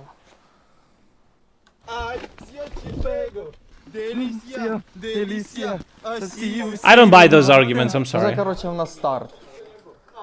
I don't think those are strong Це те, arguments. з чого все почалось. У нас, коротше, забрали на точку накопичування. Ми чекали свою команду на висування вже на точку штурма. Чекали ми там дуже довго. Спочатку було предположення, що нас не будуть використовувати, там буде достатньо 2 штурмових груп. Ну так склалося, що був дуже великий супротив і було дуже багато піхоти противника. І буквально після You said he was blowing up. Через хвилин 15 ми вже вирушили. Conscription officers. What the fuck are you talking about? Коротше, предісторія. Один із наших пацанів припаркував машину сильно близько до дороги. Коротше, I don't understand what does that mean. Йому було дуже мало місця на дорозі. Він, коротше, сніс, блядь, весь лівий ряд машини, блядь. А ми раді за те, що там нікого не було. А ось вже посадка. Єбать, що значиться. Це самий стрьомний момент штурму. Іменно поїздка туди. Да, саме страшне це, коротше, висуватися вже на точку штурму. Ну, я не знаю, я завжди чувствую, що скоро должен початися піздець.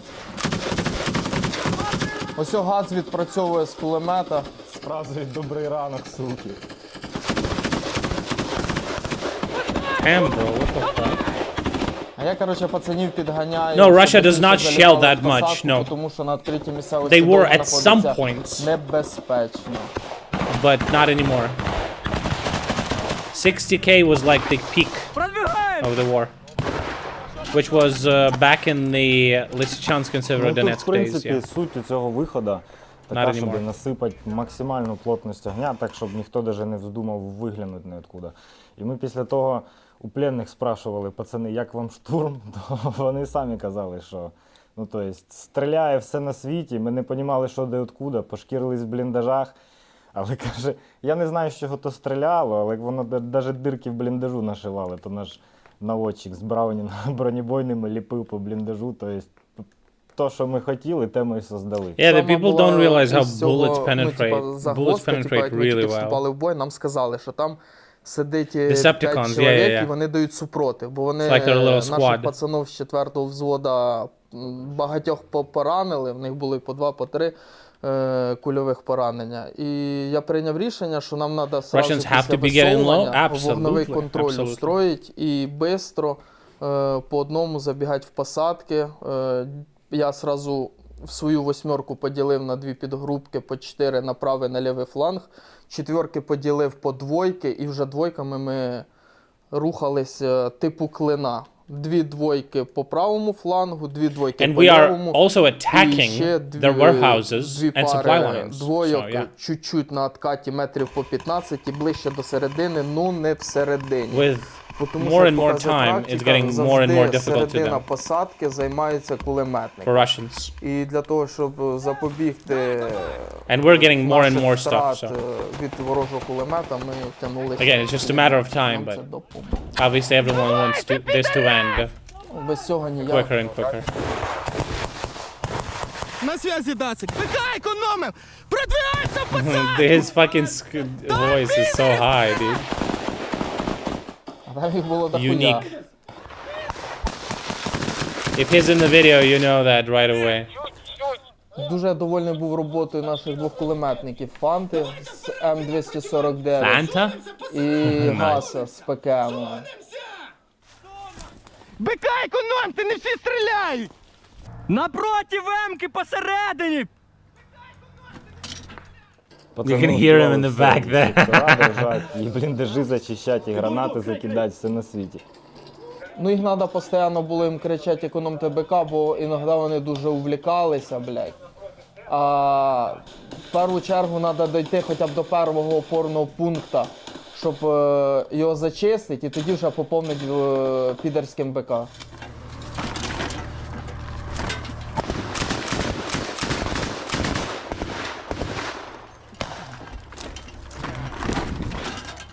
А, бля, ще дуже великий Russia doubled their military budget? I don't think that's gonna matter that much. It's just more money for them to steal. М-ка то, звісно, охуєнно. В неї дуже хороша броня, типа екіпаж при більшості вероятності попадання РПГ, в турі він виживає. Next US election doesn't leave Ну, Ukrainians сука, hanging. вона такий I don't think магніт, so. блядь, тупо для всієї артилерії. Ну, от на уровень з нею йти, це просто страх. Це вся 120-ка, 82 міни. Все I think we're летить, gonna be не fine. то, що в неї, а летить в нас. І от ми As long as it's not старалися Trump, М-ку постійно which it катати, doesn't щоб seem вона like десь he's gonna була be. 100 метрів позаду, під'їхала, отработала, откатилася, тому що підари дуже бояться її. Ми навіть ось обрали полонених, то вони кажуть, що це... Що Well, це we у вас wanted a за quick хуйня така counter-offensive, стріляє, but it seems like we крупнокаліберна? need to А вони, prepare коротше, that. а в них, коротше, бліндажі little так bit по-єбанськи зроблені.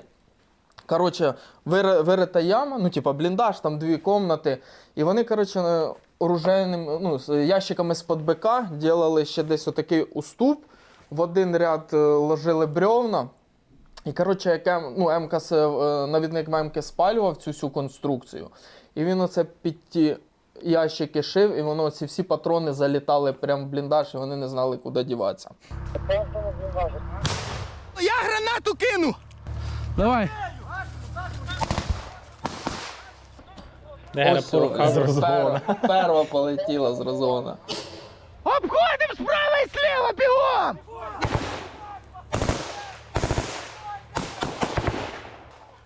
Коротше, що я сказав, обходить бліндаж справа-слева, бо вони іноді роблять по 2-3 виходи в них. І одною-двойкою, ну, важко зачищати. Лучше, коли ти починаєш їх в клешні брати, щоб ніяка сука ззаді не вибігла і не кинула тобі гранату в їхній основний вход. Why was that uncomfortable? What do you mean? Стоп, і коротше мені тоді пулеметчик чуть по пальцях не Pretty в'їбав. fucking, sounds pretty fucking based, you know? Калашом туди в сторону. Давай з ним. Я точку все. Заходь.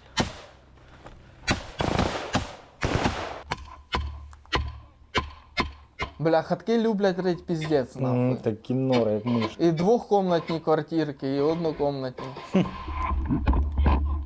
Нема, БК.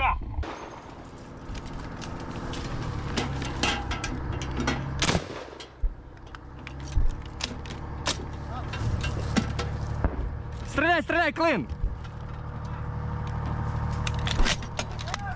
Бля, ну Гац не може, блядь, без цих клинів. And a little uncomfortable. Ну, блядь, кожний штурм, wait, I як read не короб, that. блядь, отпаде, так клин, блядь.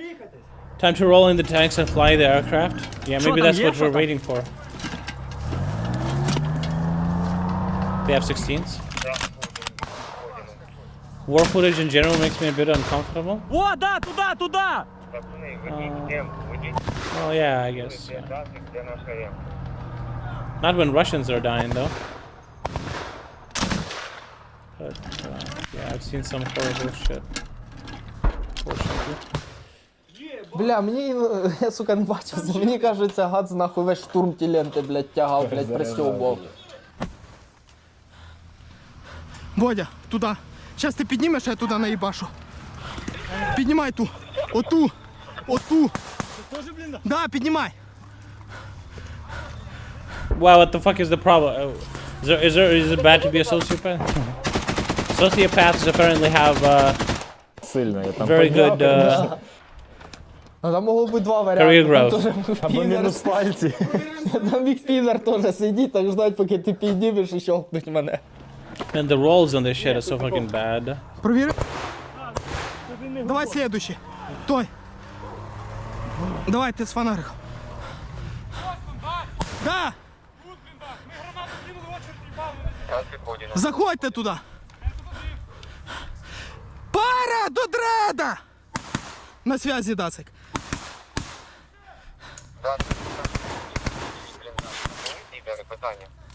Shit. Зачищаем, братан, пока не видно. Що там, заходьте. Nothing good at all.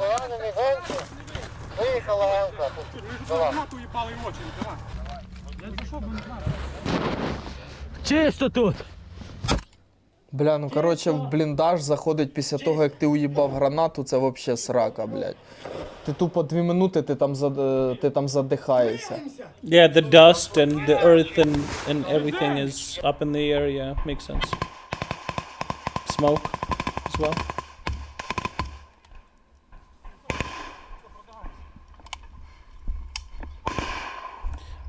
It does look like monster nests. Каждую That's true. дырочку, каждую ямку. After Ну, 4 взагалі, monster nests складність, destroyed, they have to turn that in. Оцих посадок, що In на the каналі, village.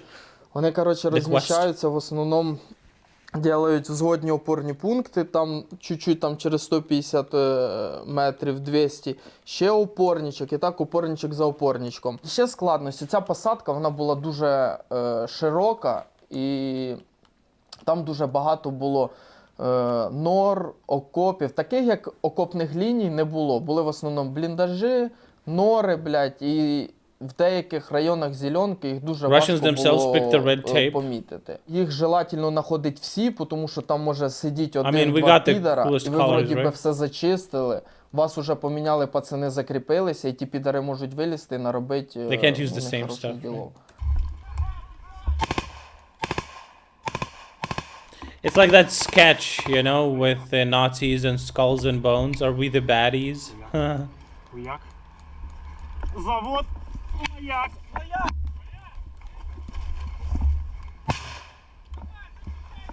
Защищай фонарик. Плюс.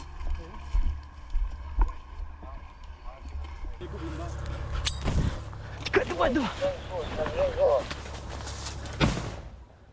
Заходь. Двигаемся!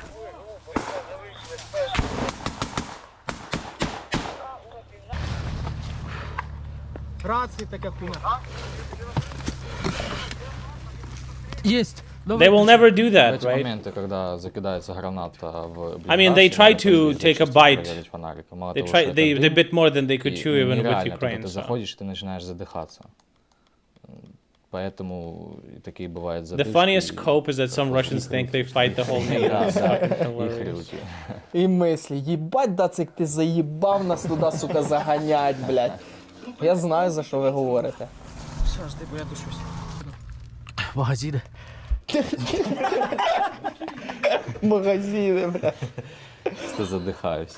Треба було ти, сука, шторку закрити, нахуй, щоб ти, блядь, це прочувствував. Ну, Зараз, подожди, я ж це ж постійно быстрее двигаємося. Ну, таймінг, нахуй. Чим швидше ти зачистиш, займеш оборону, тим менше вероятність, що тебе роздуплиться їхня арта і почне хуярить.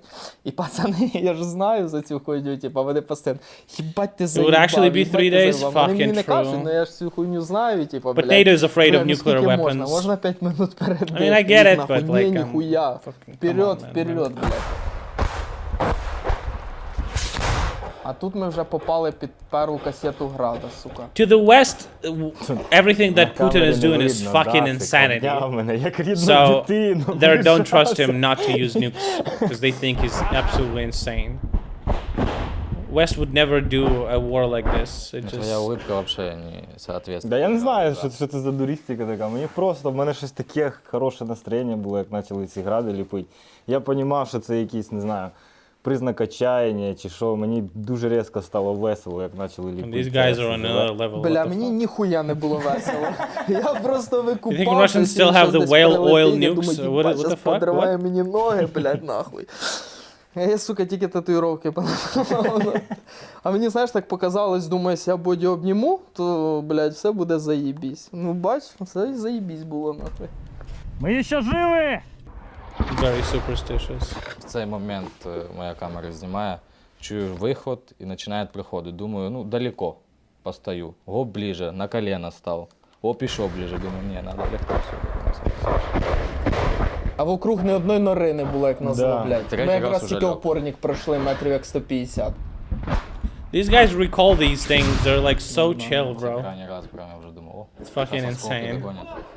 А ось Life and death це, situation коротше, every це, second. моя четверка йшла по лівому флангу посадки, а четверка And these покойного guys плохого participated in пішла so по many, правому especially флангу Dotsik. посадки. Там ішов плохой We've seen в so голові many videos. групи. How many videos За we ним haven't ішов seen? Галичина, командир відділення, за Галичина Yikes. ішов пулеметчик Гац, і за And he's Гацем still- ішов медик Вечір. I'm glad that he's Вечір, alive and по-моєму, він everything, казав, він right? But єдиний it's спів incredible. He must be very good, right? зреагувати. І там, коротше, була нора, і він, коротше, рибкою в останній момент залетів, і він несе з групи єдиний, не отримав поранення. Це було жорстко.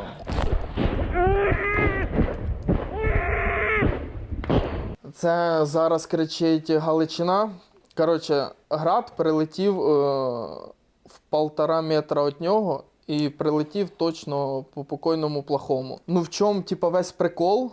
Галичина хоч і отримав поранення, він отримав поранення від відстріляної гільзи від ПКМа. Йому в ногу просто залетіла гільза, навіть не осколок від самого града. Damn.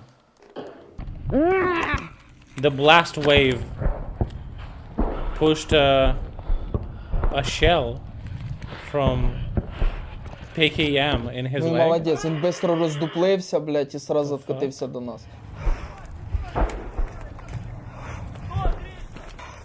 Блядь, бачина, братан, не вивозю. А Гацу маленький осколочок в бочину залетів, ну, пощастило, органи не зацепив. Didn't we watch a video here about the nukes where they explained they used to use whale oil to lube the fucking nuke trigger? Oh, yeah. Yeah. Бля, хуйня страшна. Град стріляв з невеликої дистанції. І, блядь, із-за цього було кучне снарядів 6-7 I метрів. remember that. Блядь, бачина, братан, не вивозю. Уходь. Блядь, а Гал на камері як будто восставший із сада, блядь, нахуй. Типу похуй. Все. Откатуємо далі. Ми откатилися на метрів 200 назад і зайняли там оборону, надали пацанам перву домедичну. Давай, Гал, нормально? Трошки посиділи, одіждали, поки отхуярять міномети, і ще одна касета града отхуярила, і тоді ми тільки видвинулися далі зачищати. В нори! Давайте в нори! В нори назад! Нори назад!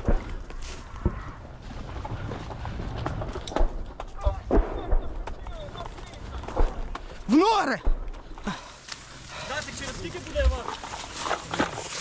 Ooh, what is this? Ось я тут надав Галичині медичну допомогу, накинув турнікет. Да! Це пізда, нахуй. Це пізда. Контрнаступ вам, сука, блядь. Ідіть контрнаступіруйте, йобаний в рот нахуй. По суті, нахуй. Як ти, братан? Мені просто нравиться, як всі їбать пишуть: давайте, блядь, ми вас віримо, ви лучше, нахуй. А вони, сука, не викупають, блядь, якою ціною це все, сука, дається, блядь.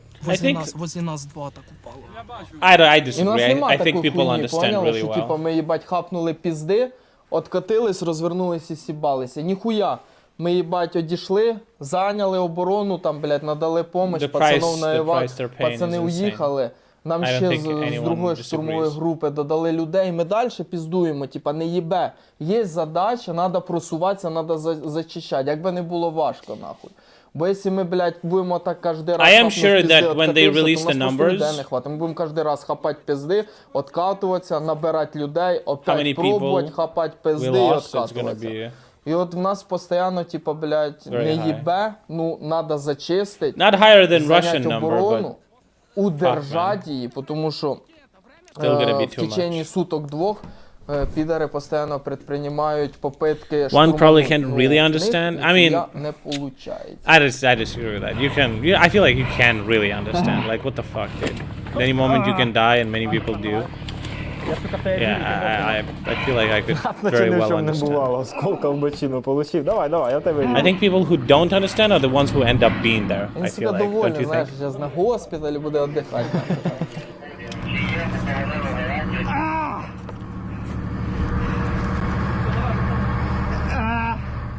Like, I personally don't want to be there because I know how horrible it is. You know?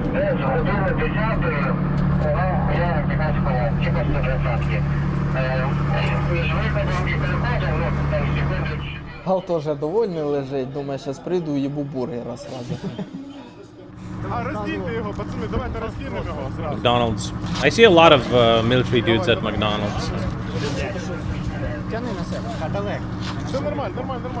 Нічого не рвемо. I constantly feel like they're gonna like give me a notice or something. Оперативно, швидко, професійно працюють. Їм дуже велика подяка. Це твоя, Это его каска, просто камеру вытащи. Я с его взвода. Я? А ти ще тут.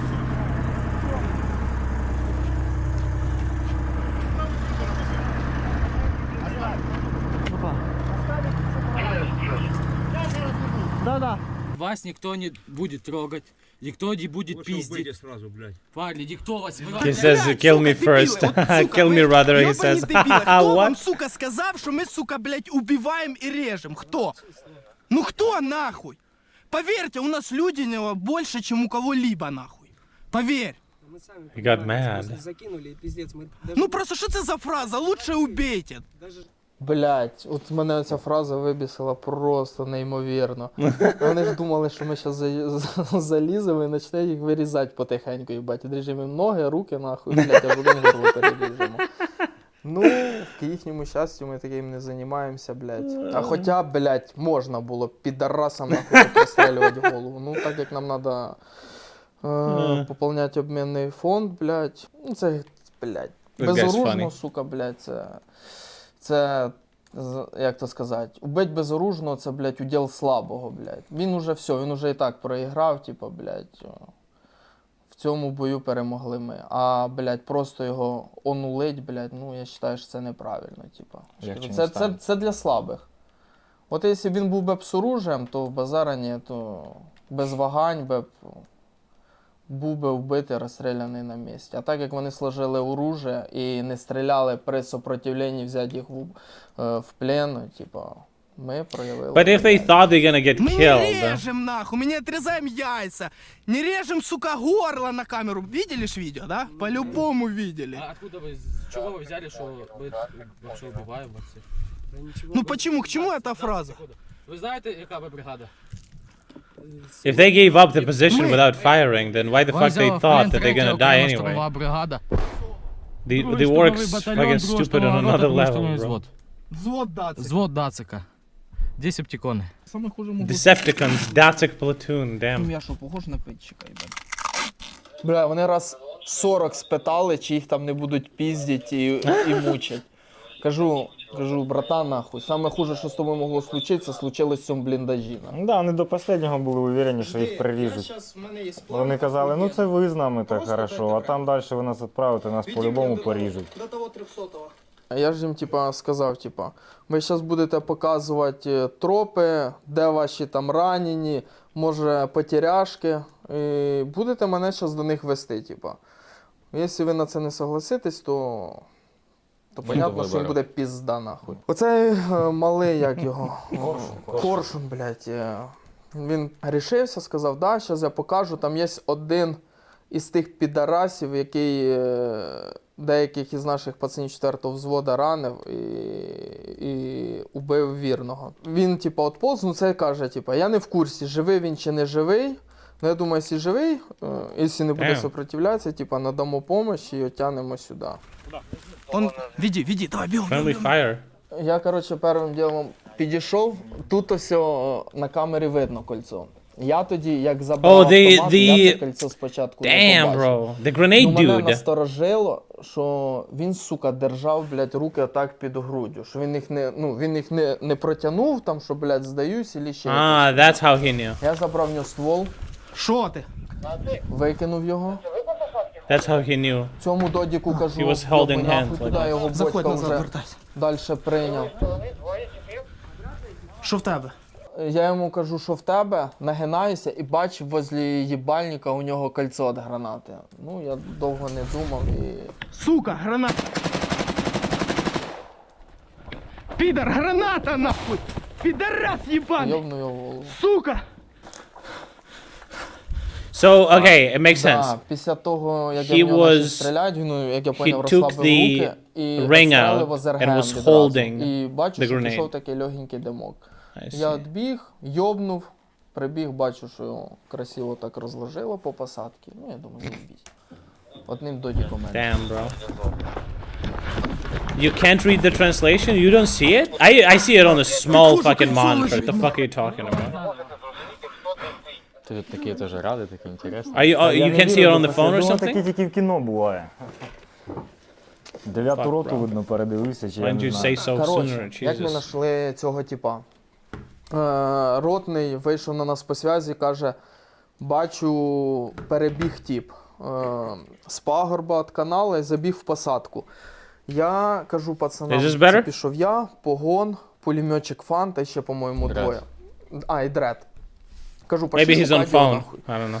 Вони такі, коли? Кажу, щас, прям, давай, щас, піднімаємося, Yeah, починаємо talk to me, йти. you know? Ми починаємо прочищати посадку. І во время If you don't see, прочистки talk to me. починаємо кричати, здавайся, підарас, ну, як завжди, заготовлені фрази. Орем. Can't see the Ну, game. думаю, Jesus до fucking останнього Christ, я guys. думав, що він, не відкликнеться, що він, блядь, зашкіриться там і буде сидіти. Це ж орем, чую голос, я здесь. Пацани не почули, я почув. Я підбіг ближче, починаю йому кричати. Juice boxes, І yeah. перед тим, як я вже почав виходити з посадки, кажу, сука, без фокусів, кажу, бо пізда.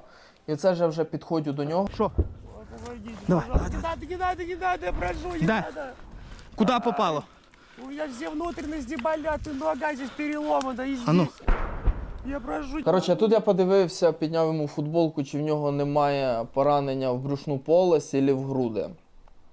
Щоб якщо що там, чи еклюзивку, чи, блядь, що зробити. Ну, в першу чергу я це провірив, бо дивлюся, The що fuck на was підрив that? в нього там немає нічого серйозного. Це вже потім виявилося, що в нього було осколкове поранення, яке зайшло в ногу і зайшло аж до самого живота. І, коротше, там йому розхуярили органи. Він, коротше, здох. Чуть пізніше. Damn. Ну, ми його собирались спасти. Чуть-чуть не дотягнув. Перевернись на спину, на спину. Братан, ну як? Ми тобі, сука, дамо пом!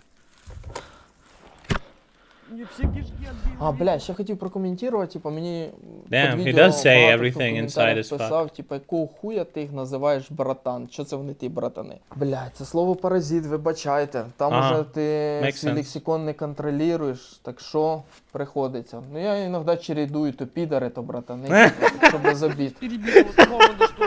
Там маленький Yeah, кровоточок. I had the same impression. Нема, Like, why the fuck are you ніхуя. calling them bros? Нема But кровотечення, просто удар. I mean, it makes sense, right? Нічого страшного. Сука, при другій Parasite word, ситуації я б уже його начав би обхуярить. Я оце передивлявся, просто, знаєш, типу, коли йде боячка, ти цього не замічаєш. А я потім сидів вдома, передивлявся, думаю, їбать, якого хуя я ще його, бля, щось там умоляв, підняться. Надо було його ілі йобнуть нахуй, блядь, ілі просто дьорнуть і потягнуть нахуй. Ну це теж, це все время, блядь. А в нас времени там не було, тому що все время 120-ка, гради шурували. І я в першу чергу не то, що своїм життям ризикував, спасаючи його, я ризикував життям своїх пацанів, блядь. Тан, тебе... Makes sense. Тебе They надо watch щас the утонуть. videos. This is so smart, right? Що нуси уїбали з вертушки. Забирайте. Давай, хто там один? To analyze your behavior. That's... 300-й русський у нас. Давай. Давай, перебери. I do the same. Давай, заходьте. In the moment of action, you Погон з fucking дредом don't там understand іде. the fuck is going on. Давай. so Та really там smart. маленьке ранення, давай, ще, сука, будемо всі 200. Все. Надавай йому пару медичних. Зараз вечір його перетягне і вколи в бейсбол. А ось о, ну тут в основному, це просто не всіх показано, там ще в бліндажі одна тройка лежить, в другому бліндажі двойка, возле бліндажа ще двоє там ззаді. Це, коротше, в основному сопротивлення давали контрачі їхні, 72-ї бригади. Ну, вони були саме більше діти, обуті, екіпіровані. Да. Вони були і з документами, з телефонами, і ті, ну як чмобіки, то ці, блядь, більш такі, знаєш, і на автоматах. Деякі були, щоб ви понімали, походу тільки привезені, бо автомати нульцеві зняті з консервації і ні разу не стріляні. Тип уже 200, а автомат ще до сих пор не стріляний. От саме більше положили це в цьому районі. Пацани з 1-го і 4-го взводу. Oh man, this guy's funny. Ну теж, вони, сука, додіки воювати не вміють, вони, блядь, вибігали просто на відкриту місцевість і їх просто з калаша ложили. Москва, сука! Москва, амінь, нахуй! Там нам треба було далі пройти до бліндажа, в якому сиділи підари. І нам треба було виходити на відкриту місцевість. Я ж сказав цьому Арахіту, кажу, ти йдеш впереді, ми йдемо ззаді тебе, ти кричиш Москва, і щоб ті підари здались. Він оце дивиться такими очами, пацани, вони на мене не знають. Ну кажу, та що, блядь, в смислі не знають? Ну ми тут друг друга не знаємо, вони мене зажмурять. Кажу, ти що, в'їбався? Кажу, лучше хай вони, блядь, помреш як це, блядь, як герой, блядь, для своєї сторони. Ні, пацани, не треба. Кажу, блядь, кажу, не кипішуй. Кажу, дивись, ззаді тебе йде ось француз, бо він його так за руку держав. І ззаді француза я йшов, крив француза. Кажу, братан, якщо тебе забаранять, забаранимося ми всі вместе. Так що, кажу, тут без варіанта. Давай, кажу, вони стріляти не будуть, більше всього, що вони здадуться в плен. Ну, блядь, я бачу, як йому це тяжко далось, але він все одно пішов. І ще була одна загвоздка, переміщення по верху канала. Коротше, воно все було Do I need to mask the bodies in the video? No, this is a YouTube video. If it's on YouTube, I'm fine on being on YouTube. Kick doesn't give a fuck. So, yeah, doesn't matter. На всякий случай. I would mask it for Twitch. Вот в предыдущем блиндаже твоем не захотелось. It's a YouTube video. 72-й бригади. Оце зараз розказує француз. Він, коротше, 3 типам предлагав здатися. Вони, коротше, забилися в такий, типу, бліндажик в пагорбі. І отстрелювалися, нахуй. Він їх убалтував. Вони ні в какую. Він просто підходить до бліндажа, достає гранату, їбаше. І сразу 3200, нахуй. Один на кроваті, двоє на полу, блядь. Як то говориться, блядь... Just like that, huh? Ні, то ні, да, нахуй, блядь. Захотів зажмуритися, зажмурився. Ми пролітали окопи, блядь, до самого коліна, нікого не знайшли. Just one grenade. Викинь, щоб не думали, що ти, блядь, гранати кидав нас, нахуй. Вогонь, перетягуйтесь, побивши на метрів 100.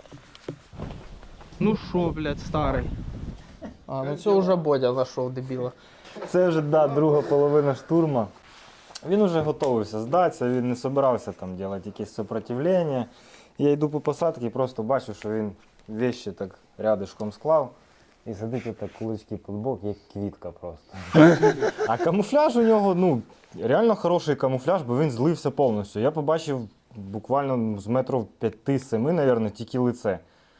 І сидить як квітка. Я теж перелякався, кажу, вставай, він... Лицо позитивне, ніякої агресії, нічого. Кажу, ёб твою мать, старий, що ти тут забув? Я за внучок, кажу, йди там, давай назад, далі розбирайся, і він тоді додасть. Oh, I remember that fucking dipshit. А походу тільки завели, бо бач, розчесаний, борода підстрижена, викупане, блядь. Ну мені він сказав, що він нас уже сидів, ждав двоє суток.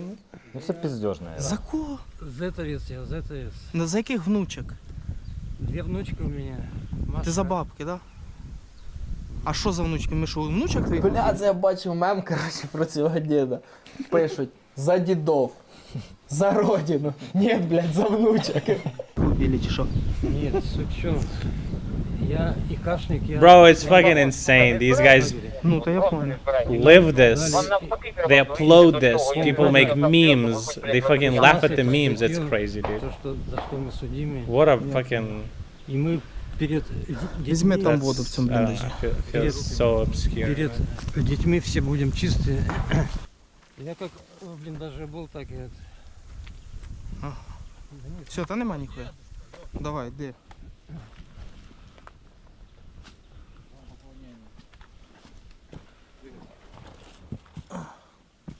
К друзям. Заодно повод буде познайомитися, тож вони ж не знають, хто там сидить. Все, спускайся, братан, спускайся. Як ти?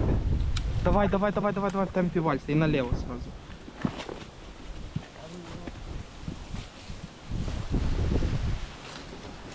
З вас буде хтось сок?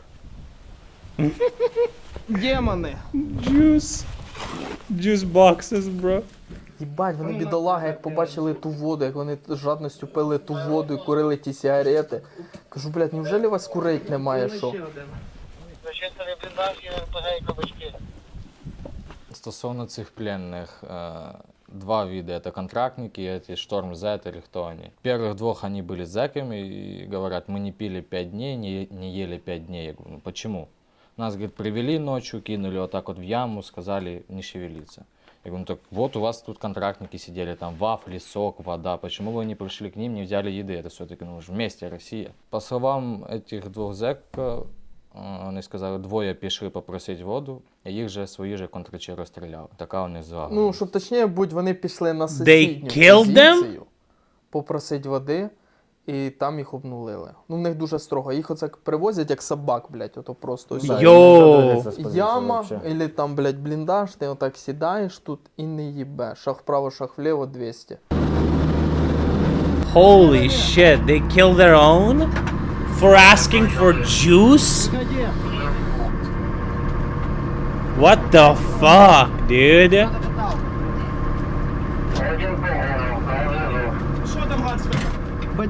How are they planning to win? They're fucking animals.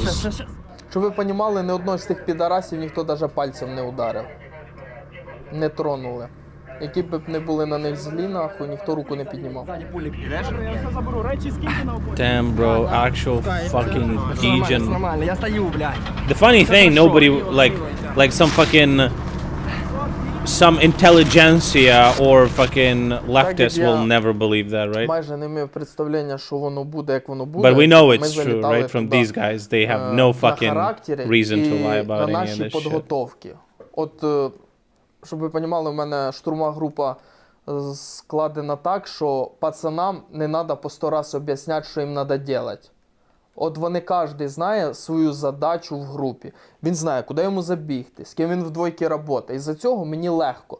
Єдине, що мені треба, це мені треба во время бою, мені треба казати якийсь із двойок, куди йти. Тому що во время бою я вирішую, чи їм вперед йти, чи на який їм бліндаж, ну, якийсь бліндаж зачищати. А так, я дуже довольний роботою групи. Якщо б ще не той случай, коли ми попали на відкритій місцевості під град, вся б група залишилася б ціла і неушкоджена. Піхоту ми подавили дуже швидко і ефективно. Підери були охуєвші, вони навіть не думали робити нам супротив. Ну там фіналочка ще була. Фіналочка, ми ж зайняли ці всі позиції в кінці, вони на камери не попали. І вони пробували контратакувати на 2 БМП.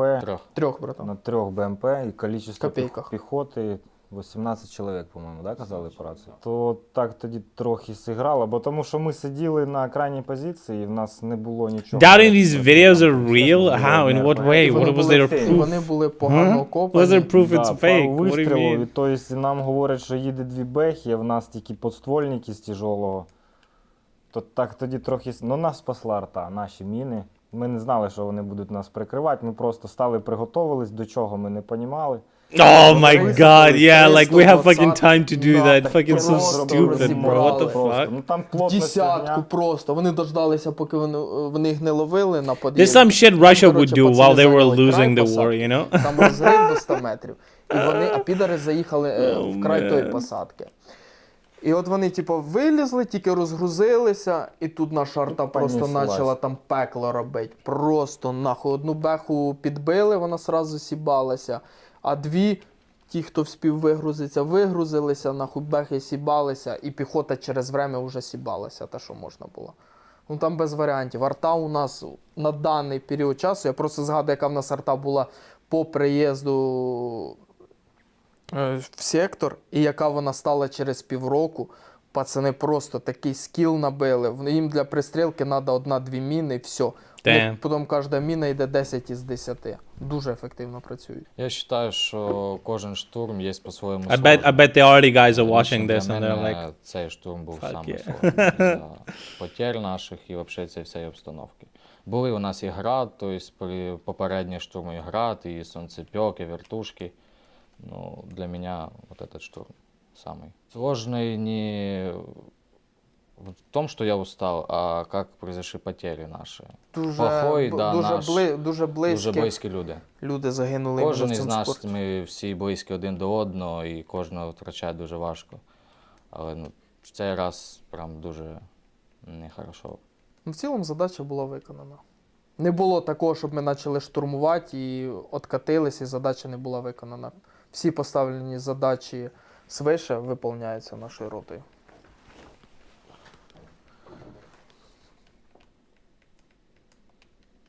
Damn. It was a cool video, dude.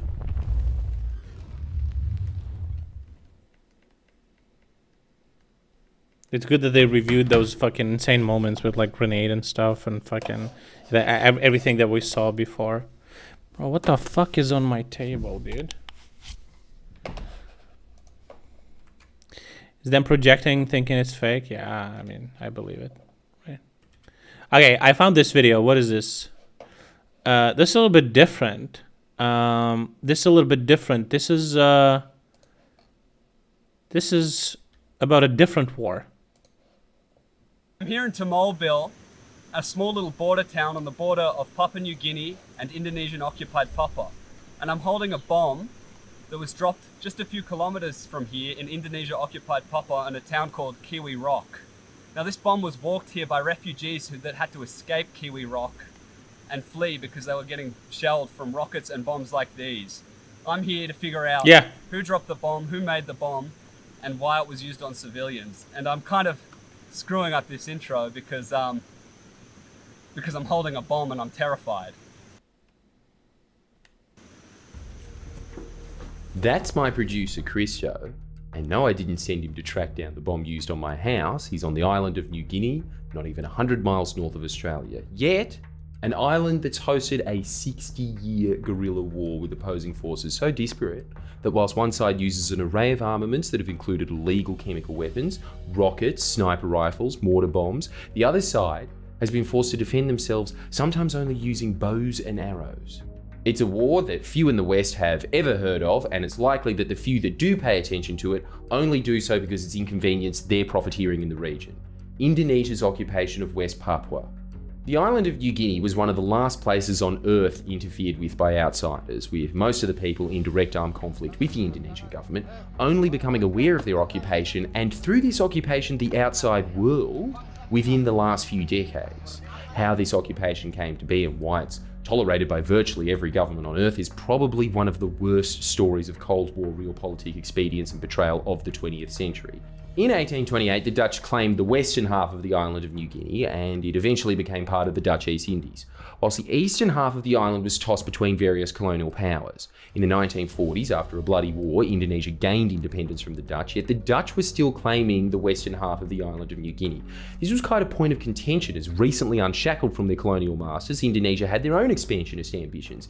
Yet the Dutch were feigning concern for the indigenous Papuans on the island as a way of continuing their claim over the territory, a territory whose riches foreign forces were becoming increasingly aware of.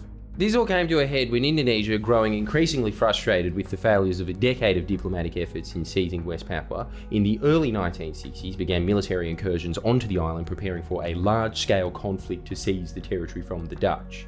As this is happening, the Kennedy administration is growing increasingly concerned about Indonesian President Sukarno's ties with the Soviet Union and the prospect of a war between the Netherlands and Indonesia, which would serve to strengthen anti-Western forces within Indonesian politics. Sorry about that. So the US forced Yeah, I also Dutch thought the and same, but I Indonesians to the watched like first 5 negotiation minutes. table where they carved Makes out sense. what came to be known as the New York Agreement in 1962. Basically, an agreement that gave Indonesia West Papua, with the US government itself describing it as an almost total victory for Indonesia.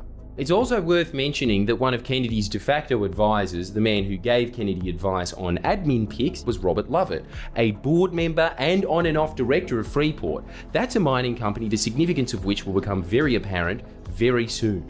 The New York Agreement stipulated that the UN would administer West Papua for a few years, then Indonesia, then an act of free choice to be held before 1969, which was meant to be a vote on Papuan independence. What this act of free choice actually came to be was Indonesia rounding up around 1,000 West Papuans, handpicked by the military, and under the threat of violence asking them, do you want West Papua to be independent or part of Indonesia? Also answer out loud. Also, we'd prefer if you read from this script. And that's how Indonesia, the largest Muslim country in the world, took control of West Papua, a Melanesian, predominantly Christian, and before that, animist region. You honestly couldn't find two more different cultures. This occupation has not been without resistance. The OPM, Organisasi Papua Merdeka, or Free Papua Movement, formed. Well, his claim that a lot of European countries allowed it, right? It's not an even fight. As coming from traditional tribal societies, the OPM had to begin fighting one of the largest militaries in the world with poison arrows and spears. To even manage to survive this long is a testament to the skill of OPM fighters. In retaliation for suspected OPM movement, the Indonesian government will resort to widespread and indiscriminate attacks against entire villages. Just one particularly bloody example, in 1977 and 78, the Indonesian army conducted a massive bombing campaign over villages in the Balium Valley suspected of being sympathetic to the OPM, with the Asia Human Rights Commission estimating that at least 4,000 died, but that number's probably a lot higher. The report also found that they died not just from bombings, but also killed in live burials, locked in barrels filled with water, and other means. Oh shit, there's a butcher, holy fuck, okay. This massacre was carried out with Western backing, with Indonesia using Australian and American aircraft, and this is a pattern that you will see over and over again. Western governments and corporations not only giving tacit approval for Indonesia to carry out its atrocities against Papuans, but handing them the very guns they use to indiscriminately kill civilians. And in what is probably not a coincidence, Western companies have had the privilege of plundering the great natural resources on the island for the entirety of Indonesia's occupation, including but not limited to the Grasberg mine, the largest gold and copper mine in the world, run by Freeport, the company I mentioned earlier. This mine is located 4 kilometers from Puncak Jaya, the tallest mountain in Oceania, one of the largest equatorial glaciers on Earth. Just to give you an idea of how unique the natural environment is and how willing Western companies and the Indonesian government are to destroy it for a buck. Well, it's not just a buck. Up until recently, the mine was majority owned by American mining company Freeport, a company that continues to be one of Indonesia's largest taxpayers, accounting for a large plurality of Papua's GDP. But those riches really don't go to helping Papuans, as the provinces that make up West Papua, despite pumping out masses of mining revenue to the Indonesian treasury, consistently have the highest poverty rates in Indonesia. Well, to be fair on Indonesia, they are trying to address the issue, spending some of that mining money in Papua, mostly on bombs, rockets, sniper rifles, and white phosphorus. If there's no Papuans, I guess there's no more Papuans in poverty. Whilst this has all been happening, the World Bank has funded massive transmigration programs, sending hundreds of thousands of Indonesians to work and live in West Papua, so much so that within half a century, the indigenous Papuans went from making up almost 100% of the population to around 50%. Indonesia will use any means necessary to quell any form of Papuan agency. Which brings me to this story. A story that is all too common in this war, yet a story that is never told as Indonesia benefits from thick jungle curtain and bans outside observers and journalists from venturing into West Papua. This is a story of a massacre of civilians, and the Western companies have profiteered from the bloodshed. Kiwi Rock is a small village situated in the Star Mountains, one of the most remote parts of Papua, right in the middle of the island, a dozen or so miles from the border with Papua New Guinea. Enclosed by dense rainforests and rugged mountains, the people from Kiwi Rock and the surrounding villages have limited contact with the outside world. And in fact, I'm sorry, for some fucking reason this game is fucking eating my shit supposedly laying when I'm in the land town that they live on until the 2000s. In September of 2021, Indonesian media begins reporting on violence at Kiwi Rock, alleging that the OPM, or as the Indonesian occupation prefers to call it, the KKB, translated to Armed Criminal Group, they're chiefly responsible. The media reports also claim that in the panic, 2 local health workers fell into a ravine, one being found dead and another being held by Lemex Command in the surrounding jungle for 12 days before being released. What happened next is extraordinary. The Indonesian army comes in. Through intermediaries, we hear reports of helicopters shooting rockets and drones, dropping bombs on civilians' houses and food gardens. There's also accounts of snipers and men with M16s shooting civilians. Pictures emerge of the attack, and it becomes clear that a large aerial bombardment took place. The worst of these bombardments occurred on the 10th of October, almost a full month after the original bout of violence. We obtain images of unexploded bombs and the aftermath of the attack. Yet due to the isolation, it's unexploded bombs, they look so new. Is that how bombs look like?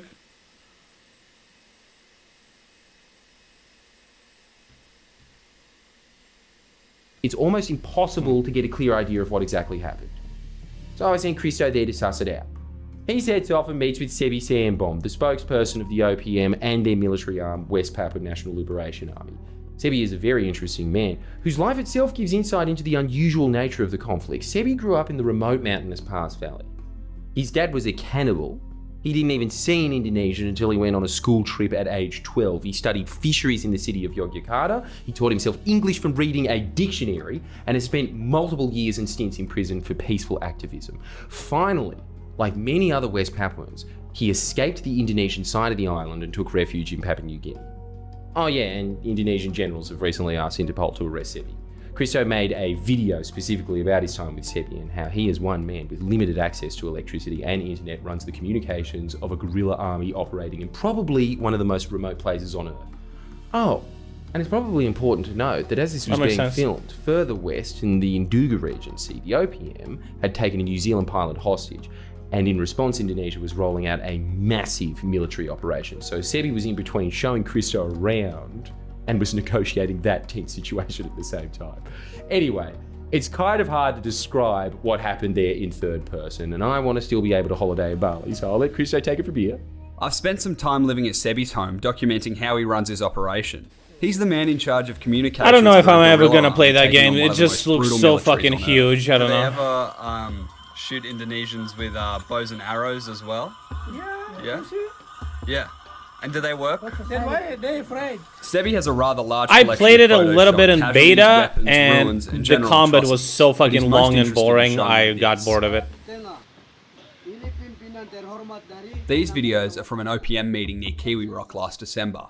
There seems to be consistent accounts filtering out about what happened there. It's not weird, but Yet little is just known about the number of victims very like and what nerdy and occurred in the shit, right? aftermath of the attack. It looks interesting, It but seems I don't know. Sebi and other senior OPM figures are some of the only visitors the village has had that have investigated an aerial bombardment. Like there's just some encounters that like half an hour just for one encounter. I'm like, yeah, I don't have time. Sebi for that, agrees honestly. to take me as close to Kiwi Rock as possible, which due to the remoteness involves a perilous bus trip.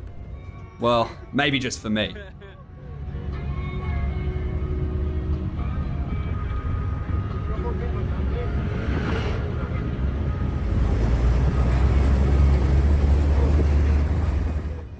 Chartering a single-engine missionary flight, we join Matthew, the Australian representative for PNG Trust, an advocacy organisation. The mountains we're flying over are some of the last frontiers for industrial society's advancing march.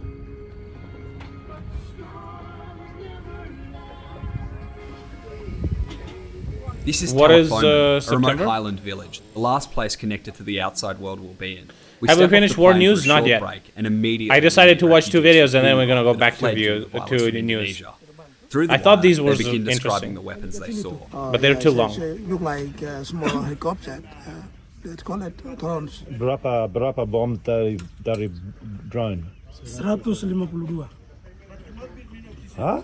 152 bomb they deploy all Kiminok area, everywhere. You don't even have to leave the airport to get an What is on eyewitness September account of the 6th? attack.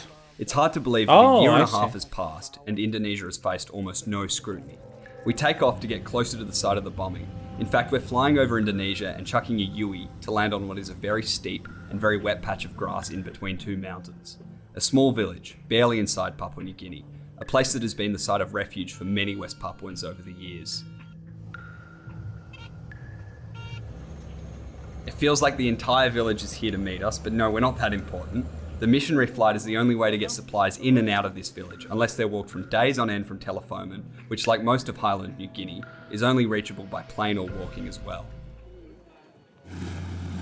That plane is this town's only way of contacting the outside world. F? This What do you mean isolation F? serving as a cover for Indonesia's actions, or an excuse for the lack of concern from anywhere outside of these mountains. And then I get my introduction. I don't even have time to set up my camera. I walk to the first building I see, and I'm immediately confronted with How the evidence fuck of does he look like Indonesia's Hassan? The attack. fuck An you old talking rice bag about? filled with shrapnel and an unexploded bomb. Oh, there it is. So that's the mortar dropped on Kiwi Rock. They shot by helicopter. As you can see, unlike our new friend sitting calmly in the room with a lump of TNT meters away from them, I'm too scared of the bomb to even film it properly. I then realise I probably should do my job and film the evidence that we'd travelled thousands of kilometres to see, just a little bit.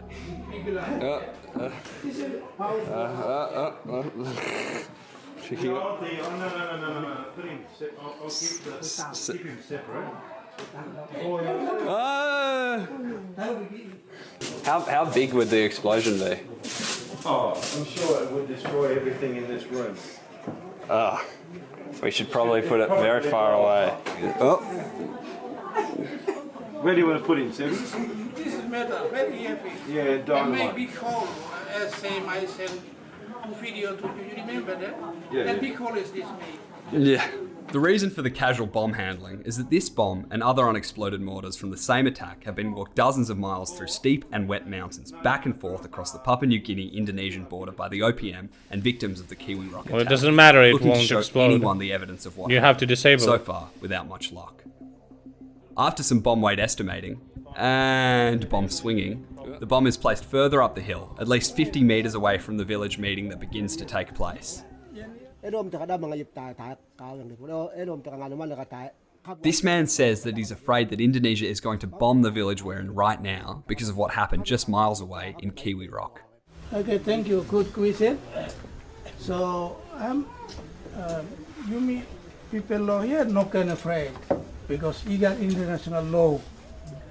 By international law, Indonesia not in the bombing law, PNG side. Yeah, they will bomb only western side.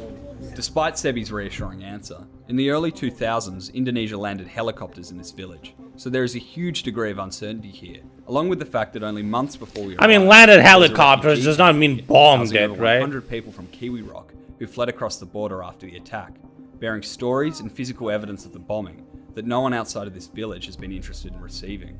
But at this point, we're only starting to understand the degree of displacement the attack caused. They're part of the... Oh, this would be...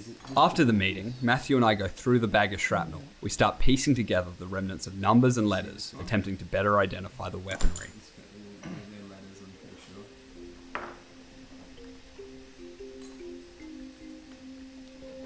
It's a pretty idyllic place.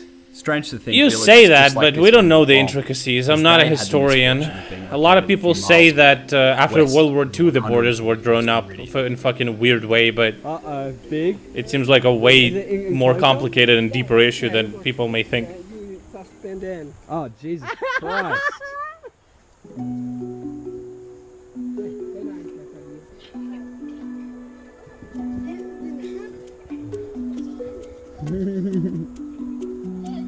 Oh, come back. Castaway. Dangerous path. They come around here. No.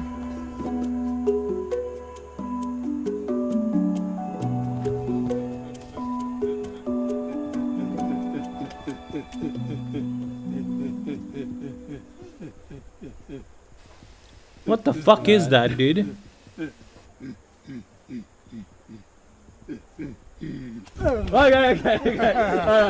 Come back from the come back. Okay, we got that. No. Come on, Sevi, come back. Emu War veteran, nice. Good one. What do you feel like after that? Are there cassowary in Pass Valley? Yeah. There are. So you've seen many. Everywhere in this island. So you know your way around cassowary. Yeah, I know. You're not afraid. Yeah, it's okay. Cassowary? What the fuck is it saying? Despite the hospitality, there is an understandable angst that hangs over this village. Many of the people here have family living over the border, and there still are victims from Kiwi Rock coming and going. Before we interviewed the eyewitnesses to the attack, we had to assure them that we'd protect their identities. So we've given them pseudonyms and blurred their faces along with the translator.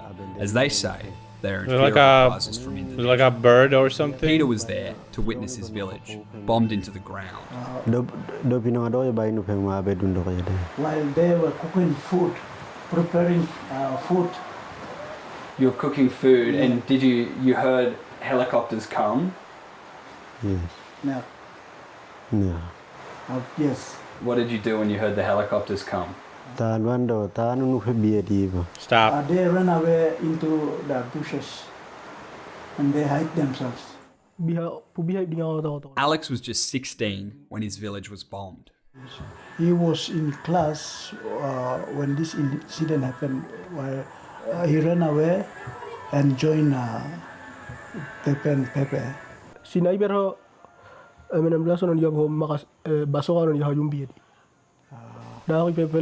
Similar to Emu, okay, got it.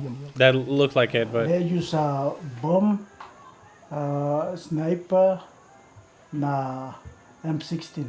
They all describe rockets shot from 4 or 5 helicopters. Bro, even a remote village in Papua New Guinea M16s knows what an and M16 is. terrorizing Damn, villagers bro. on the ground, forcing them to flee into the mountains to hide. Many of the soldiers were using a sniper. It can kill a human with its feet. Bro, I ain't dying to that thing, okay? I can take out a fucking emu or whatever the fuck that is, or a fucking ostrich. I can definitely do that. I definitely see that there could be some people who couldn't be who won't be able to do that. I would, dude. Being dropped. I'll fucking snap its fucking neck, bro. And dropped by drone. Drone. Yeah. I asked the witnesses to draw the drones that dropped the mortars. The 2 witnesses that could independently came back with strikingly similar pictures. At first, I thought there was confusion, and the witnesses were drawing helicopters. It's not They gonna kick reassured me shit, bro. that these were small drones dropping mortars. Okay. This picture from 2021 shows an Indonesian soldier in Papua, Absolutely, seemingly bro. from Brimob, the Mobile Brigade Corps, standing next to a drone model almost identical I'm to that what the clown witnesses drew. Pokemon We've that's like a identified the human. drone pictured as a Xi'an blowfish For some A3, reason. a Chinese model that boasts of a swarm function, where 10 drones swarm a target in unison, utilizing artificial intelligence to take off and attack a target with full autonomy. This is the very cutting edge of modern warfare. You wouldn't have much luck defending yourself AI? from these with bows and arrows. How about a ChatGPT bow? How about that?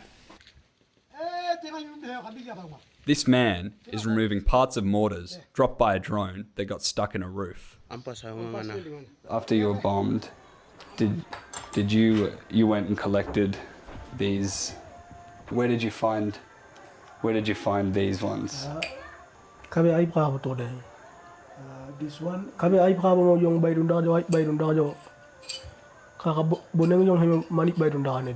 Yes, bomb is dropped everywhere, garden, village, and etc. Was it dropped from a helicopter or from a drone?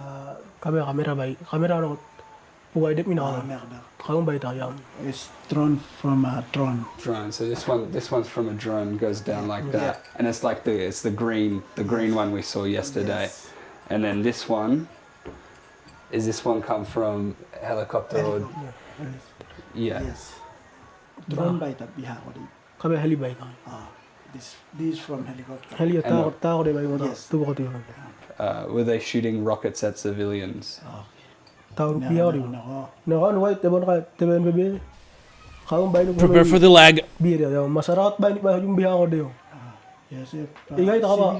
Civilians. We hear that those who couldn't run into the mountains to hide, mostly the young and the elderly, were the ones killed by the rockets and mortars. So when did this happen? Obviously it did. Bomb dropped. Well, maybe not obviously, but it didn't happen like recently, right? It's been years and years back. Sister's daughter. And how old was Bilha? 4 years. 4 years old. And where was Bilha when the bomb was dropped?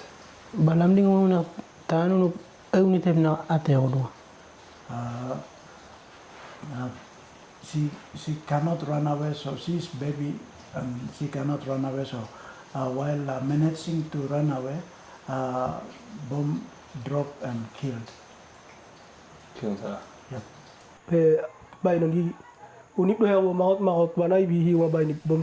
This is going on right now. Who is dropping bombs from the drones? I am confused. Were bombed Indonesia? and killed. And killed. And they died from not being able to eat food. The government, or is it like some weird PMC groups, aka like No, the bomb. Wagner They and were stuff, bombed. who are operating in the area and they want Those the who didn't local die in the population attack not still had snooping to survive around? being dispossessed without food or Why the shelter fuck in would Star Indonesia Mountains, give a a fuck place about thought them? to be I'm one of the sorry. What are they rainiest on Earth. attacking like gold or diamond mining? What's This happening? footage shows the journey to relative safety Why would they kill the them? residents of Kiwi Rock had to make. They were in the bush. They stayed in the bush till now. Till now. Yes. And did anybody die in the bush? 200. 200 died Yeah, from starvation. from starvation and did any family members die from starvation?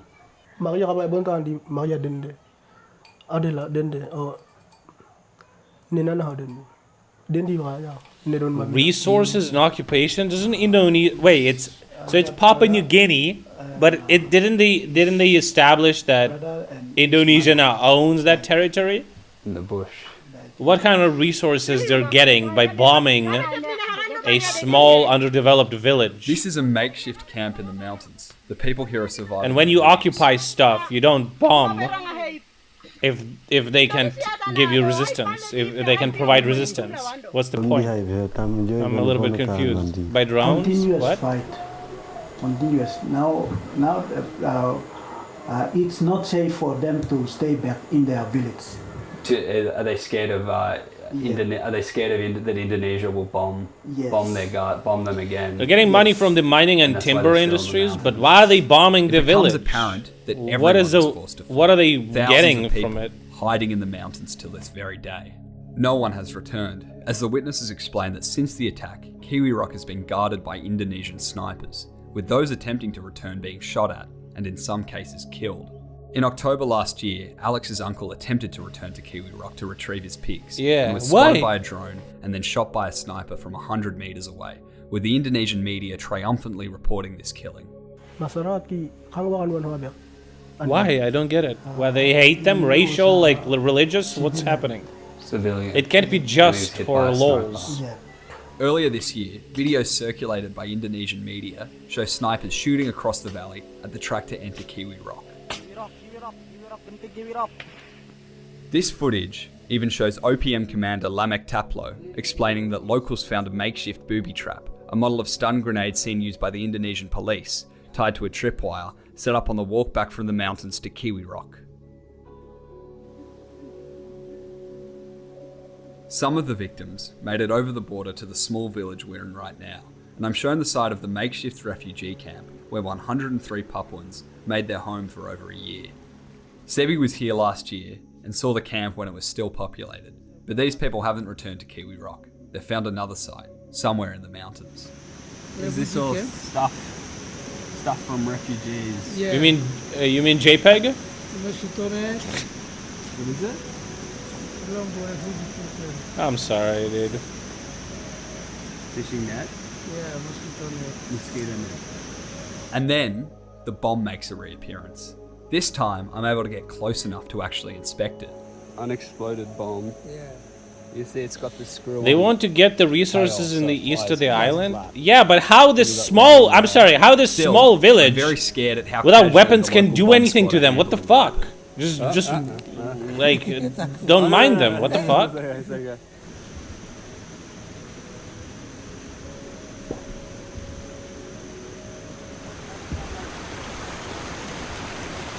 Oh, where we go?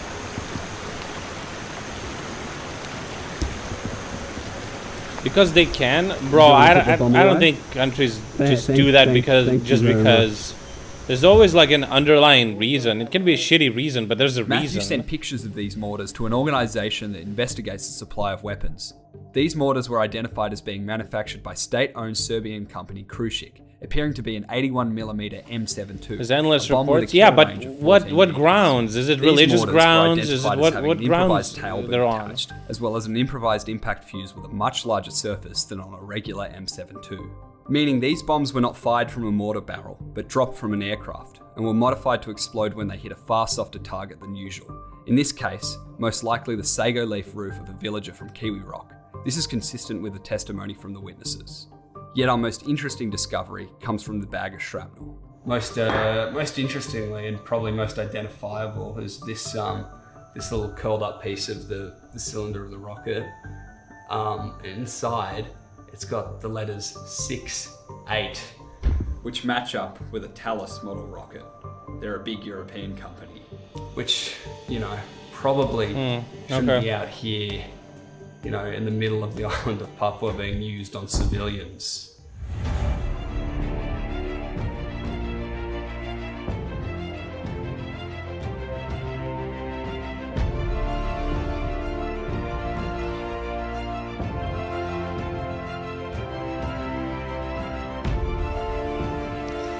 But why? Okay, if they want to do that, then why are they doing these weird attacks? Why not just like go in with a fucking kill squad and just,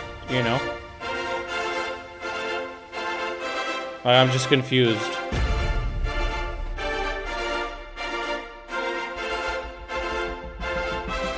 Stephen Loosley is the Deputy Chair of Thales Australia, the closest subsidiary of Thales to West Papua. But if we are arming them, how do we prevent these states that don't have robust institutions? How are we arming them, and to whom are we referring? I've got an example here. Do you know what this is? Looks like part of a spent round. Yes. Do you know what type of round this is? No, 7.62, something like that. No, this is a Thales made FZ68 that I retrieved in around Kiwi Rock in Indonesian occupied Papua. It was used on civilians there. I've got some pictures. Well, I'm not familiar with this, so it's difficult for me to comment. Yeah. So this is a village in October 2021, a civilian village that the Indonesian army... Yeah, I understand. And basically blew to the floor with Thales-made weapons, and this is part of it. How are we ensuring that... Well, that's an assertion, but I am unaware of any of this. So it's something that you would need to be asking Indonesian authorities and the relevant Australian authorities. This is not something that has come through my wheelhouse. But aren't you not an executive director? No, I'm the Deputy Chair of Thales Australia. We do not export these kinds of capabilities, insofar as I'm aware, to Indonesia. But is it not your responsibility to No, ensure? It's not. So this is another piece of it. I kind of agree with the should guy. be If what he's directed saying to, is to true and they Task Group don't in, Paris export if- it, if which I'm true. sure you can look up, These pictures show the corpses. you of should some of implicate the victims people of that the are purchasing weapons from Papuans this of all company ages appear to have starved to death in the aftermath. and maybe delivering A child, them. a middle-aged man. What an older difficulty man. level? Well, it's This woman torment appears to have been maximum. wounded in the attack. Most Currently likely it's from the shrapnel 36. of a cruise ship or Tier callous 36. explosive. A wound such as this is all but a death sentence when hiding in the mountains without access to medicine. This is the first time these images have been broadcast to the public.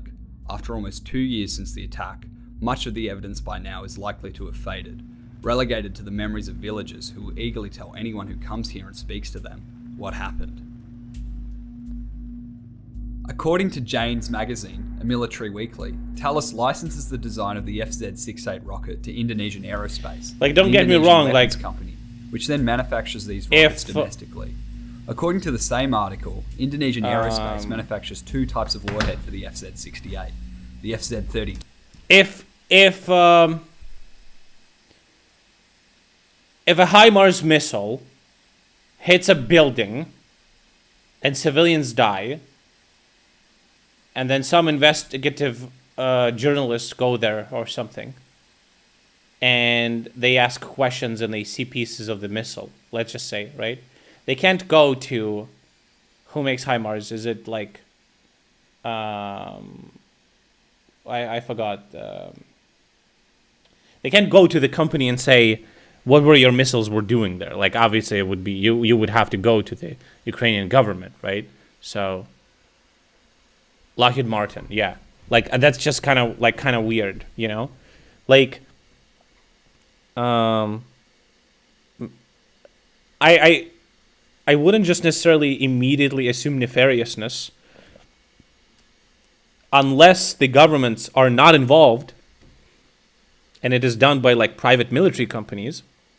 But then again, as we seem to discover, a lot of the PMCs operate at the behest of governments, not military-industrial complexes. I feel like military-industrial complexes are villains in fucking movies, but in real world, it's just a business, and the governments purchase weapons from them. It's like a privatized military production. The governments, some are government owned, some are privately owned, but I feel like these industries, I mean, why would you risk it, right? Doing some fucking weird shit in Papua New Guinea, right? Or something like that, where I'm sure you have plenty of people trying to buy weapons from you. And again, my impression so far has been that, and correct me if I'm wrong, is that the military companies make most of their money from cash infusions from governments for research and development rather than production. That's been my understanding. So, and like fixing and upkeeping existing stuff in the stocks, right? So yeah, I don't know. I feel like this is just like, I don't like this angle, like company bad. I just not a big fan of that angle, but you know, this is just me. 2. Smoke for practice use, and the FZ-70. A weapon manufacturer would be stupid to have a PMC. It can only end up in bad publicity, and they can sell their weapons to someone else PMC anyway. Yeah, I feel like also like, why the fuck would you have a company directly selling to a PMC if, in most of the cases, they have grants with the governments, and governments also don't want to give out grants and buy equipment from companies that are like fucking like sending the same weapon samples to or like shit like that to fucking God knows who. I feel like this shit should be airtight. Like, you don't want as a government, you don't want to invest money into research and development of some weaponry and then that weapon ending up in some fucking PMC's hands who you don't know who connected to which government and what kind of secrets they can, like, look at how anal it was to even like give some of the weapons to Ukraine because they didn't want it to end up in Russians' hands, you know, like kinda. We can buy whatever we want from defense companies. Nobody really cares. I mean, are you actually buying from defense companies or are you buying from like weapon dealers, right? I'm not saying that the weapons from defense companies cannot end up in some weird fucking situations. It definitely can. But are they like directly selling it to them, you know? It could be like they're selling some shit to Indonesia and there's some dude fucking stealing from the warehouse, like corrupt motherfucker. Like, can you implicate the company in that? I mean, they can't control everything, right? I just would agree with the CEO or whoever the fuck director, that it's not a question that you should ask him, right? It's like that fucking asking Zuckerberg about bad comments on Facebook. Like, this is kind of weird. I don't know, but maybe I'm wrong. One anti-personnel warhead. Professor Clinton Fernandez is a defence expert, a former Australian Army intelligence officer. He has studied the region extensively. What I'm holding here is a delivery device. It's not what kills. These are the fragments, or they appear to be the fragments, of an FZ-68 rocket. That's about 1 meter in length. It weighs about 5 kilos. But just about those small fragments he knows. Warhead, which is a 70 millimeter exploding shell, high explosives. That weighs about 4.3 kilos. It's got a length of 350 centimeters. QR code there or some shit. And this rocket will fly for about 6 to 7 kilometers from a helicopter. And then when it lands at the target, the warhead explodes. This rocket itself will spin at 21 rotations per second. And the reason for that is its ballistic stability. When it's fired from a helicopter, you want it to fly in a straight direction right on target. And so it spins. The spin stability is what delivers that. So that's what this rocket does. The warhead, on the other hand, is what you won't have samples of because it's already exploded.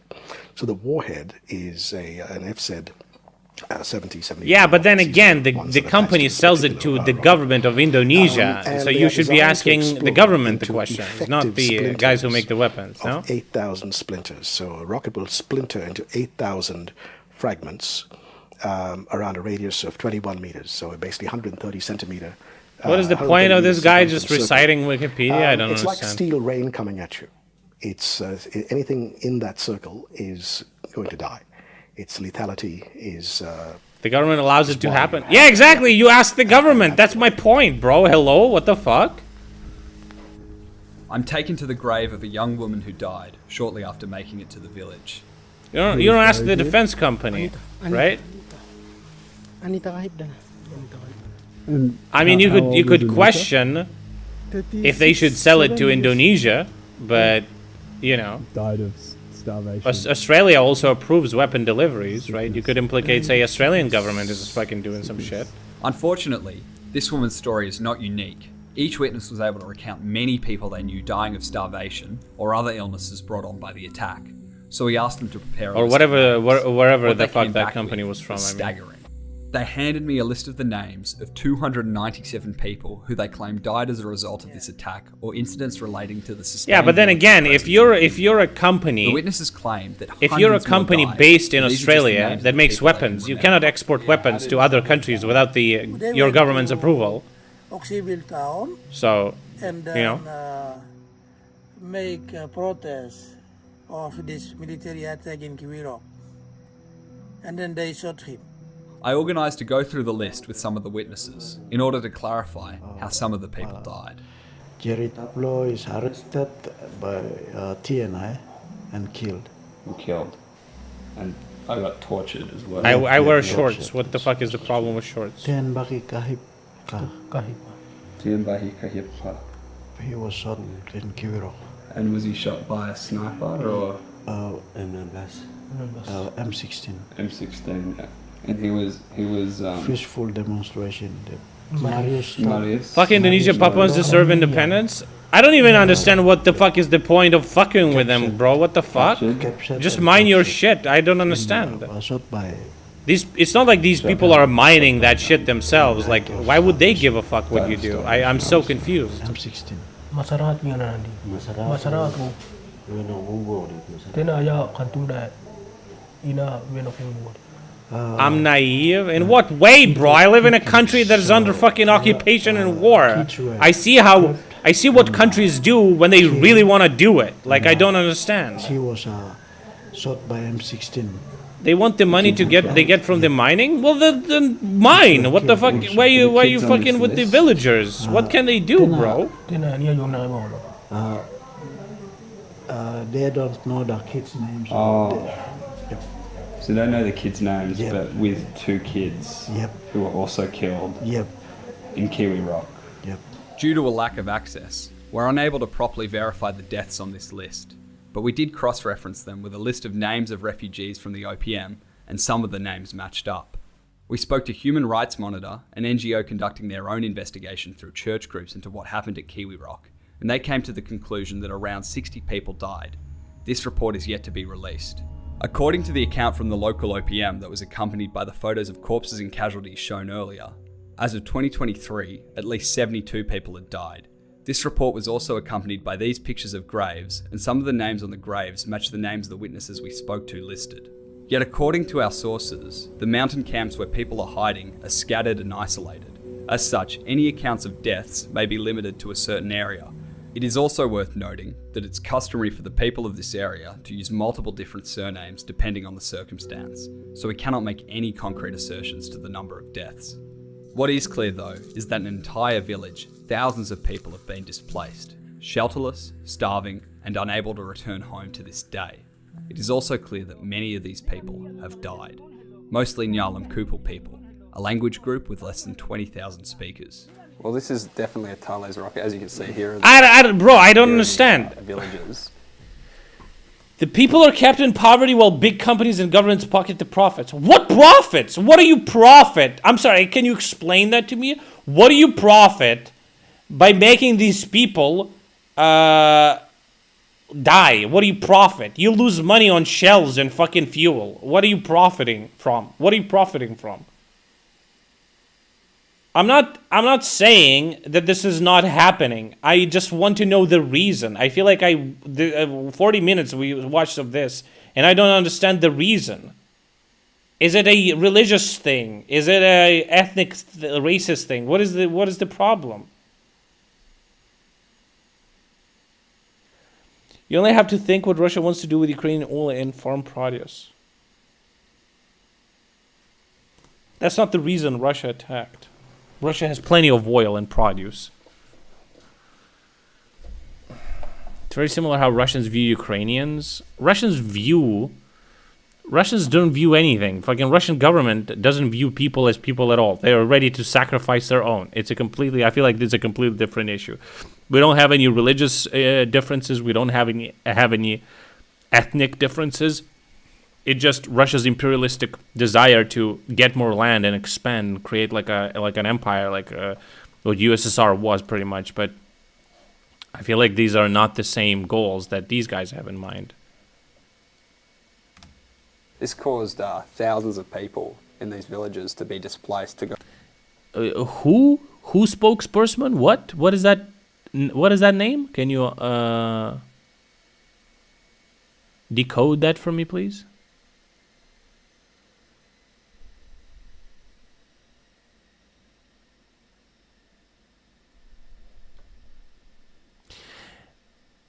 A spokesperson supported the 2022 Russian invasion of Ukraine, claiming alleged similarity of Ukrainian police and military treatment of the Russian minority as genocide with Indonesian police and military treatment of Papuans. Who? It's somebody who believes that there's a genocide of Papuans in Indonesia, therefore he supports Russian invasion? That seems like a very unintelligent person. Or what the fuck is happening? What does this mean? go live in the mountains.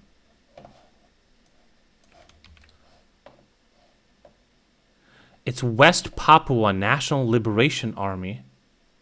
What the fuck?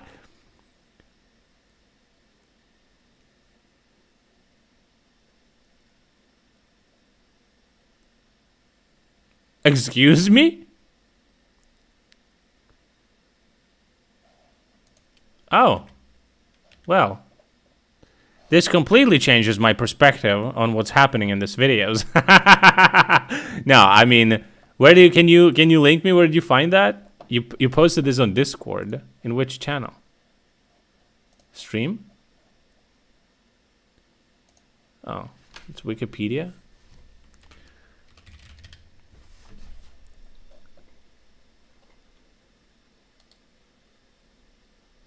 On March 5th, 2022, Sebi Sambom, a spokesperson for Free Papua Movement, get this fucking shit, alongside Tyrannus Sato, chief of the General Staff of the West Papua National Liberation Army, supported the Russian invasion of Ukraine, claiming alleged similarity of Ukrainian police and military treatment of the Russian minority as genocide with Indonesian police. Wow, he's a fucking retard. Oh, that's interesting. Capitalist puppets of the United States. Oh, I see. He's like he's the I see. Okay. Well, Sabi's the guy they follow in this documentary. Oh, I see. Okay. Should have bombed them more, dude. Easy, dude. Well, this is from 2021. Wow. And here, well, I have zero compassion for these people now. Oops. Should watch what you fucking say, dude. here the people, thousands of people went and had to hide in the mountains and they've been displaced. Well, this is most watch your mouth. unfortunate, and any kind of armed conflict is to be regretted. But it's not insofar particularly insofar as conflict. responsibility of Talos Australia is concerned, I'm not aware of any connection with this whatsoever. Look at that. Yet another You're asserting that, but I've not. Yet another conflict where West is right. Okay? Whoa, look at that. They just show where their allegiances are, huh? Indonesia, let's go, dude. You're inefficient, okay? Okay, dude. I mean, Not been able to test any of Well, it. if it does turn out to be, And you should have forewarned me that this was the nature of the interview. A report conducted by the Papuan People's Assembly cast doubt over This the week. official Indonesian narrative of the events preceding and justifying the attack. It alleges that Sebi's group, the TPN led by Lamek Taplo, was not responsible for the arson attacks on the town. Instead, it was most likely a group supporting the former region, possibly supported by members of the regional legislature that carried out the arson. and why do you? listen, I have compassion towards them because they are the underdog, but and I understand what their goals are, what they're fighting for, so I have compassion there. But like, Jesus, what a fucking moron. I mean, I don't expect them to have. I mean, maybe they have some. I have no idea about any of the situation, but like, usually when there's clear like allegiances and against with different countries, maybe they receive some support from Russia to keep the conflict going or some shit. I don't know. Like, we give you the weapons if you. I don't know, man. It's hard to say. I'm not familiar with that conflict. Not that I really give a fuck after those comments. Gonna be honest, yeah. Think it would be used on civilians? I mean, that's very concerning because this is the kind of thing that, if you use these sorts of weapons against your own people, then arguably one has to say, well, maybe you've lost your legitimacy, to rule them if you have to use force like that. This is what we see bad, rogue states and bad regimes around the world using. But this one doesn't seem to get much attention. But if this is what's being used against your domestic population, then one has serious questions about how you acquired it, what assurances were made about where you would and wouldn't use it, and it's really it's an anti-personnel weapon. It's not really designed as a policing tool. This now deleted Thales Belgium news page boasted the Indonesian army receiving a training course on the maintenance of FZ-219 rocket launchers installed on Airbus helicopters. These launchers are used to shoot the same Thales rockets found in Kiwi Rock. We put questions to Thales as to why this webpage was deleted. We received no response. Whether it's legal or not is a matter for the lawyers. It just seems to be gravely immoral. And I don't know the process by which the Indonesian military acquired them, or acquired the rights to manufacture them, or the rights to use them. But it is something that really ought to be brought up at the annual Universal Periodic Review of Human Rights that occurs at the United Nations every year in Geneva. Even in light of serious human rights abuses, Thales Group continues to export to Indonesia and licenses many of its designs to Indonesian weapons companies to manufacture Thales products domestically. In recent years, Thales Australia has supplied... I mean, they fucking given us Bushmasters. Hell yeah, I love them. ...at Indonesia with Bushmasters. YouTube stream crashed?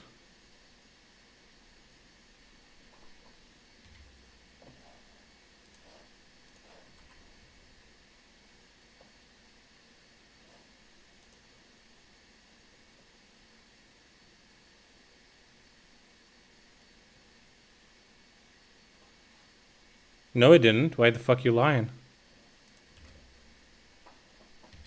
An infantry mobility vehicle, with former Defence Minister Peter Dutton gifting Indonesia 15 Bushmasters in 2021, with the Australian Army even training the Indonesian Army on how to operate these vehicles.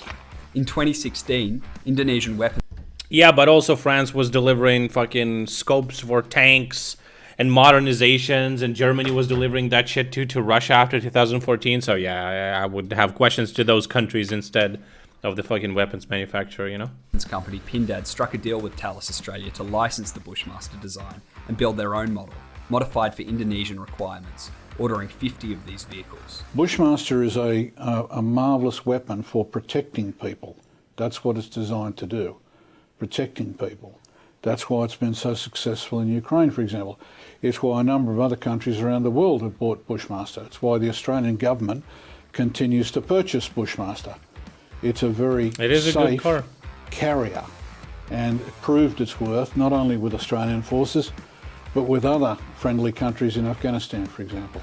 So I am not going to have denigrate the Bushmaster. Please be clear on that. What is Indonesia using the Bushmasters for? Some countries use them for police work. Some countries use them as part of their military. Some countries this is weird. Use them as part of their deployments. It's just weird to ask these questions to this guy. Elsewhere. It's a matter for the Indonesian government. Thales, however, observes the law.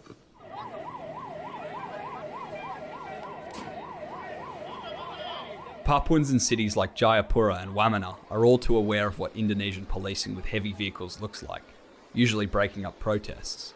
Indonesia's capacity is undoubtedly going to improve with the addition of dozens of Bushmasters.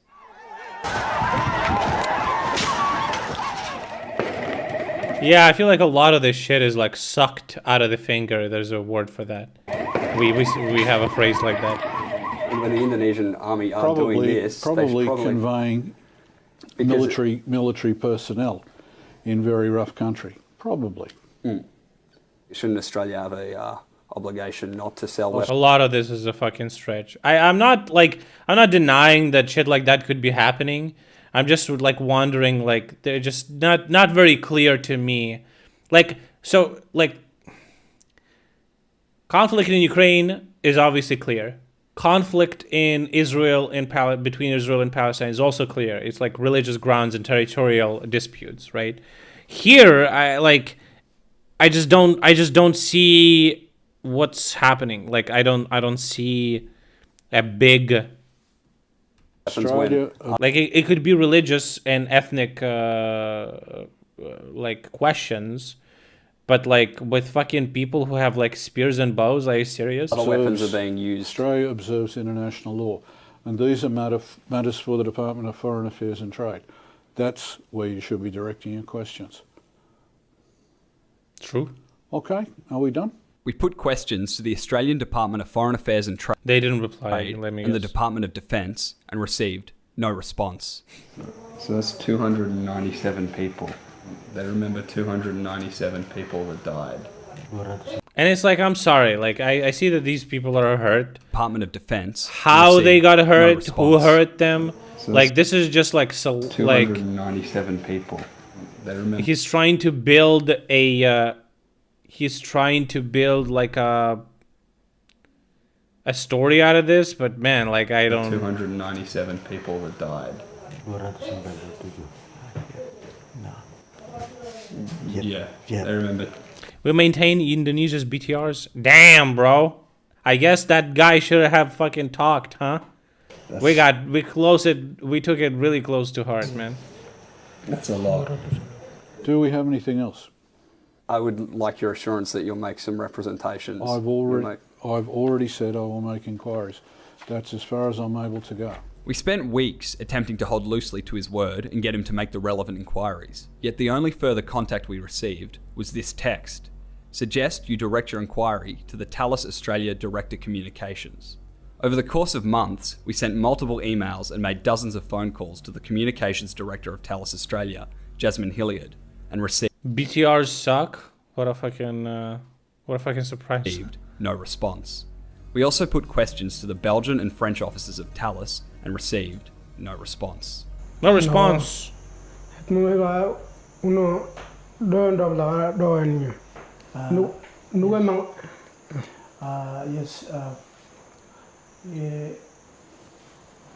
The manufacturer of this bomb.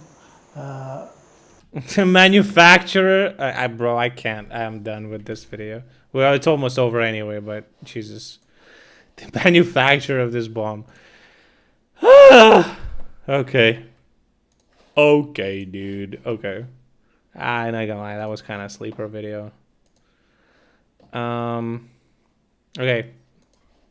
Back to the best armed forces. Our armed forces. Where there's no sound? Oh. Ukrainian armed forces in UK. Why did I play that video? I saw it being posted on Reddit. I watched like first couple of minutes of it, and I thought that it could be an interesting subject, and I was wrong. You know, there's some hits, there's some misses. There's some misses that I, bang.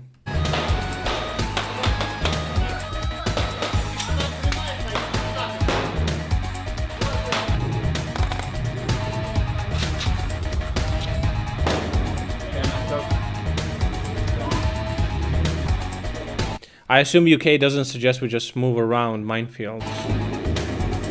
Just go around them. Cap. Oh, fucking mate, 3 head. Fucking just move around them, mate. Oh, you fucking see a fucking... you fucking see a fucking minefield? Just fucking go around it, mate. The fuck are you asking me for? Now move on, jog on, fucking cunt. Oh, man. Alright. Alright. What do we have today, guys? Oh, I almost fucking forgot. We have an interesting number today. We killed, well, according to Ukrainian government anyway, we killed a quarter of a million of Russians, bro. Hello, dude?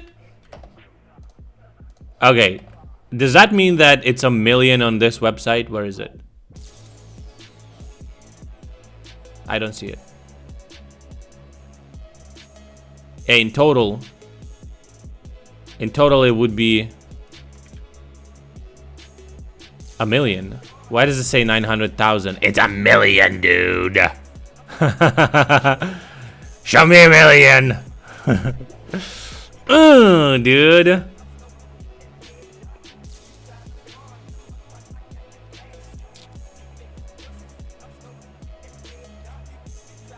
These are some big numbers. Big numbers, bro.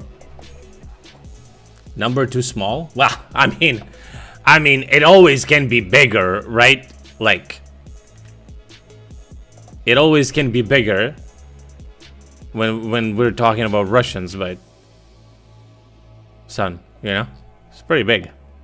Pretty big.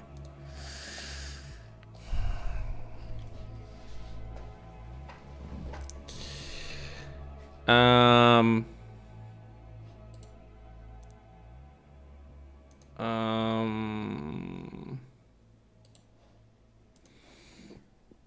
last night, the Russians tried to hit the government quarter in Kiev with Kinjal missiles. Yeah, we're unlocking F-16s. Yeah. It took place on May 4th. Oh, on May 4th, I'm sorry.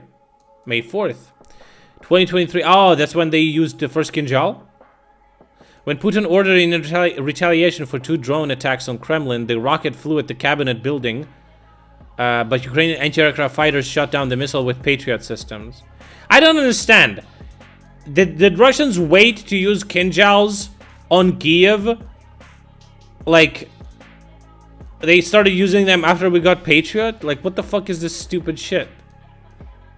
Oh shit, they can destroy our ballistic missiles. Let's use our hypersonic missile. Whoops, it's not actually hypersonic. Well, at 1 million unlock the nuke. Let's hope it's gonna end before we reach that number.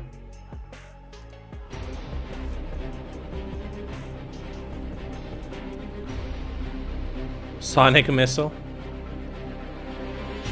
It's Tails missile.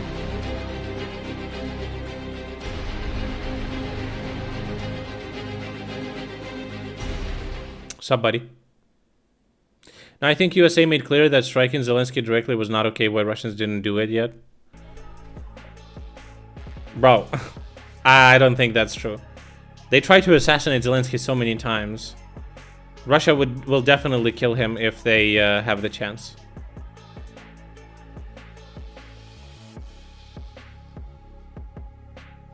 Russia's on fire. Forest fires. 125,000 hectares in Yakutia are on fire, and 22,000 hectares in Krasnoyarsk are also on fire. Can somebody link me that map with fires on the fucking satellite?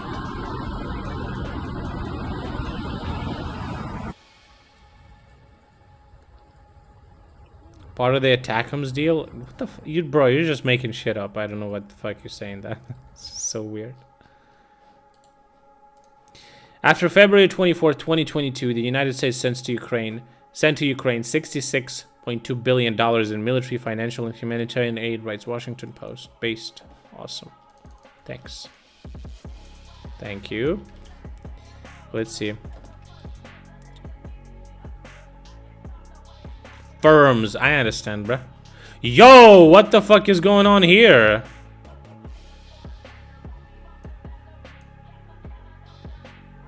What the fuck?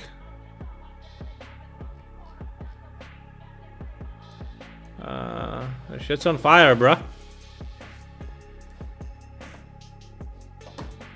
Yo, what the fuck is going on here? I mean, I know what's going on here. We have a rash. We're getting rid of it. Okay, it doesn't seem like there's... I mean, where's fucking Yakutia? I don't even know where that is, but...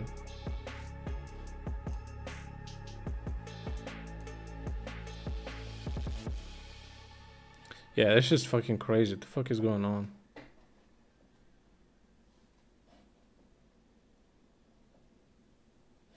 Yeah, I don't believe that. I don't believe that. We're already seeing reports that Germany might give us Taurus missiles after we received scalps. Scalps that we received from France recently go to the distance of 290 kilometers. I think this is just like a pulping of the situation and seeing if Ukraine going to use Scalp missiles in Russian territory. Spoiler alert, we won't. And now Germany is giving us, most likely, I'm expecting it's going to happen soon. They're going to give us Taurus missiles that go 500 kilometers. 500 kilometers distance. We're not going to use those on Russian territory. And I'm sure that after that, I think this is in preparedness to give us F-16s, because those are the platforms that carry those missiles. The reason we want ATACMS is because it's a missile that goes 300 kilometers that we can shoot from the land platform. And I'm sure we're gonna get them either before or with F-16s. I feel like we're gonna get them this year. I think they're like kind of checking the situation if we're not gonna shell fucking Russian territory with this shit, and we're not gonna because we want those missiles, and I'm sure we're gonna receive them. There's a reason US hasn't given them yet. The reason they're saying, as they said this many times, is because they don't want us to use long-range missiles on Russian territory because this is an escalatory thing for them. But why the fuck are you making this shit up as if like it has anything to do with like Zelensky getting fucking shot or something like that? I have no... I don't know why you're just assuming a lot of that shit. Like you just built a scenario in your head and you're like, yeah, I'll run with that. Why?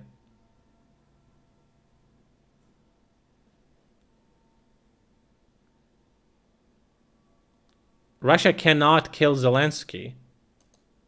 We have our secret services as well. Just can't do it. It's not that simple. We can't kill Putin either, you know? And we would, 100%. There's a reason he doesn't show up on the front lines in fucking Ukraine. Yeah, do you know what the presidential palace looks like? Zelensky is in a fucking bunker. There's absolutely no fucking weapon that was built in fucking Soviet era to fucking protect from the nukes. There's literally no weapon that can kill him. He's not sitting in his fucking office on the second floor just chilling, bro. Like, what the fuck? Hello? Like, what are you talking about?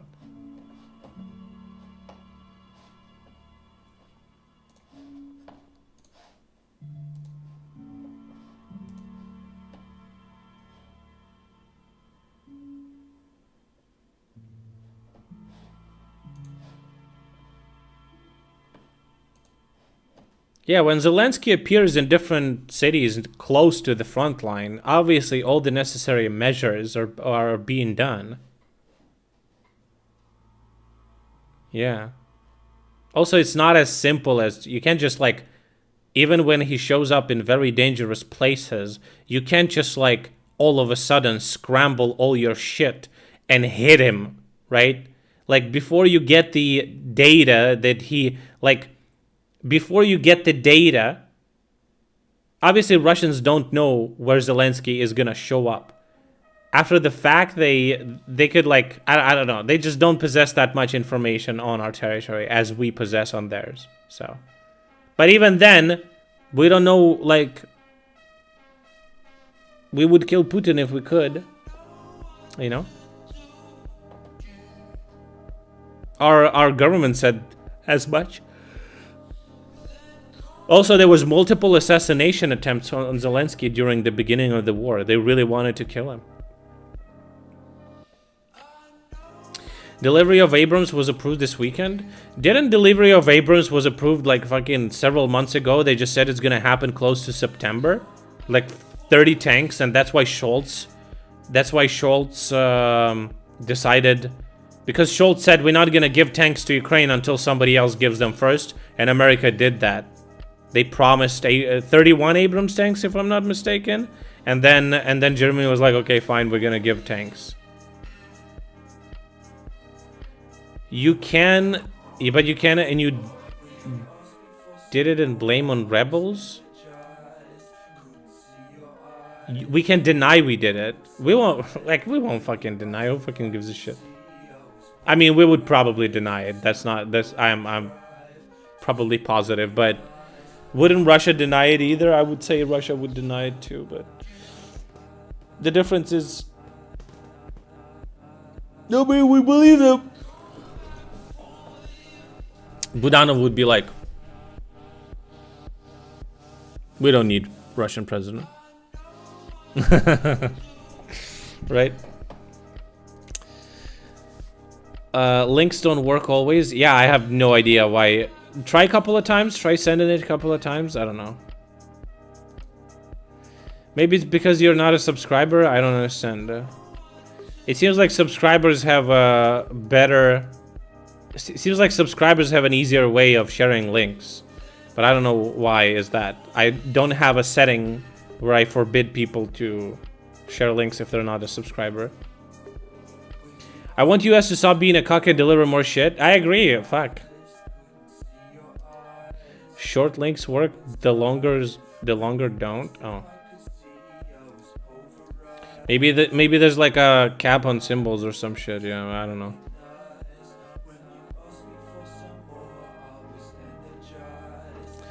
This is a heartwarming story, guys. The occupant who returned from the war committed suicide. On August 2nd, Artur Galimishin was buried in the Koltinsky district of Bashkiria. On June 29th, a teenager found his body hanging on a tree. The man still has a wife and a child left. No sub button on mobile app? Yes, unfortunately not. Just open my stream in your browser window and you will see the subscribe button right there, so. Yeah. You should do it there. Yeah.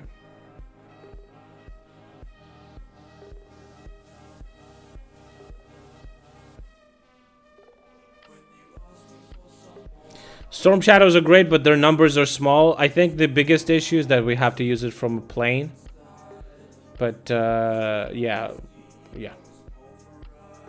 You see Zelensky training to pilot F-16s in VR? Yeah. I saw it. I'm gonna show it. It's somewhere there too. Sorry. Oh, it's so late actually. Holy fuck. This is an interesting thing. Energy and utility groups account for more than half of the earnings losses from the collapse of operations in Russia. The biggest European companies had direct losses in the amount of at least 100 billion euros from their participation, from their activity in Russia after the war in Ukraine. Like, I feel like news like that of like how many businesses, how many companies lose money, when you start accounting how much money is being lost because of this war, I don't know how can anyone believe that the wars are profitable, okay? There's just a fucking maniac. That's why people stopped kind of doing them. They're like, holy shit, you can get rich just doing fucking economy, motherfucker. US approves transfers of first batch of Abrams tanks to Ukraine. I'm sure it's just like an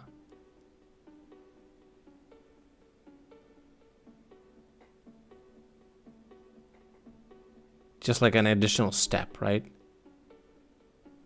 US began training Ukrainians on tanks in May 23. Biden announced his intention to send Abrams tanks to Ukraine in January 23. Yeah. I mean, it kind of was. We're waiting on them, but so far from what I've seen, they're just as good as other Western tanks. So the strength in numbers at this point, it's just like the more the better. I wouldn't say I'm not like. I'm excited for Abrams. Oh, I'm gonna get a siren in a second. I'm excited for Abrams because it's more good tanks, but I wouldn't like some people like overhype it too much, I think.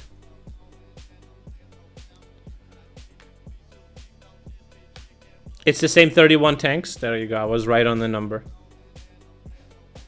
Did you look up the number or you just said 31 because I said 31? 50% of Russians believe that Russia is a great country. I love this picture too. They add to this article, to this post.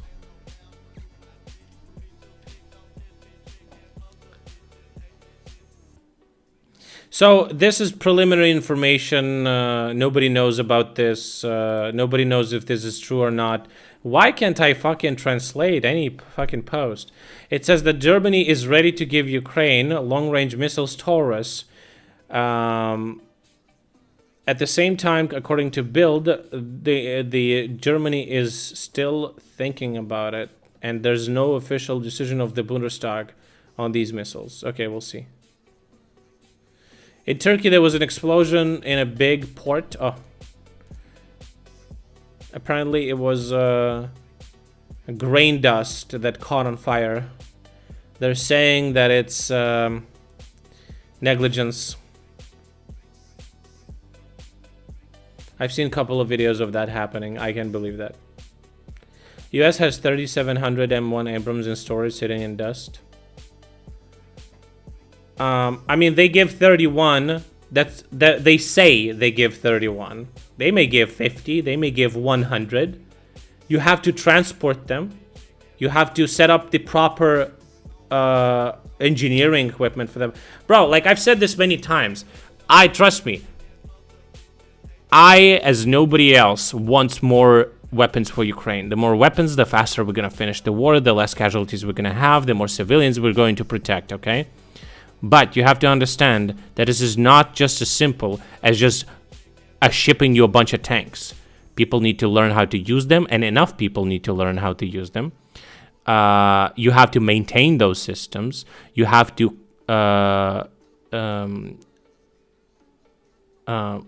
you have to learn, you have to maintain, and you have to deliver shells for those systems as well, right?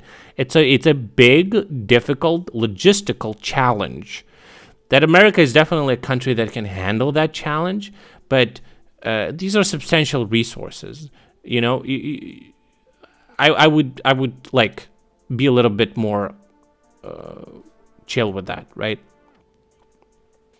What I dislike is the reluctance of the West of providing us with newer weapon systems that we're asking for, aka ATACMS, F-16s, and stuff like that. But it seems like, so far, I haven't heard from Ukrainian government any, like, statements or any, you know, like, slip-ups in saying that we don't have enough of those systems. The only thing I hear is the new systems that we need. Do you understand? Yeah, I'm still kind of up, but I'm gonna fuck off pretty soon. You understand what I mean, right? Like, everyone knows that Ukraine wants F-16s because we constantly talk about it.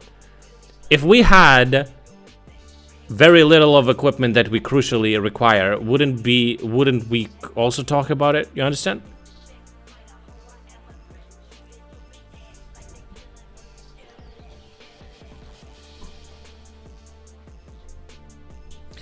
Yeah, but also consider this. Europe and America are in very different positions in this war. Europe should be more invested than America because it's a European conflict. If Ukraine gonna lose, they're next. America is fine.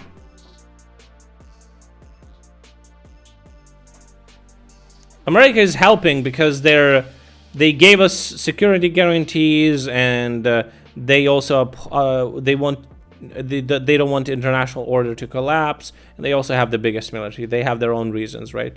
But and there's many more reasons. But at the end of the day, if this is an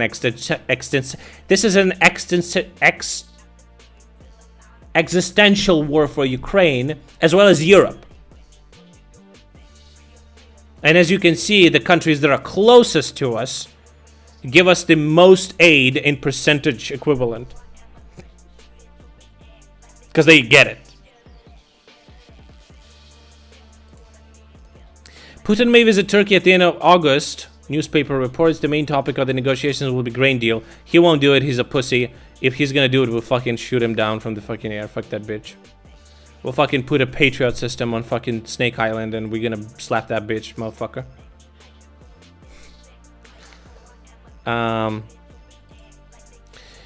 Ex-top manager of Putin's Gazprom bank received the award of the Armed Forces of Ukraine Golden Cross. Igor Volobuyev left the Russian Federation before the start of the full-scale invasion and supported Ukraine since his father lives in Akhtirka Sumy region. He joined the Legion of Freedom of Russia and successfully fights against the invaders. Great fucking dude. Hell yeah. Kill fucking occupiers. Floods in Slovenia recognized as the worst natural disaster in the history of the country. The estimated damage is at 500 million euros. 2/3 of Slovenia suffered from floods and landslides. That is fucked.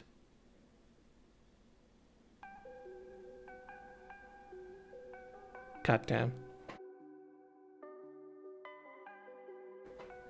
They give hundreds of tanks to Middle Eastern countries instead? Like what? Like which countries?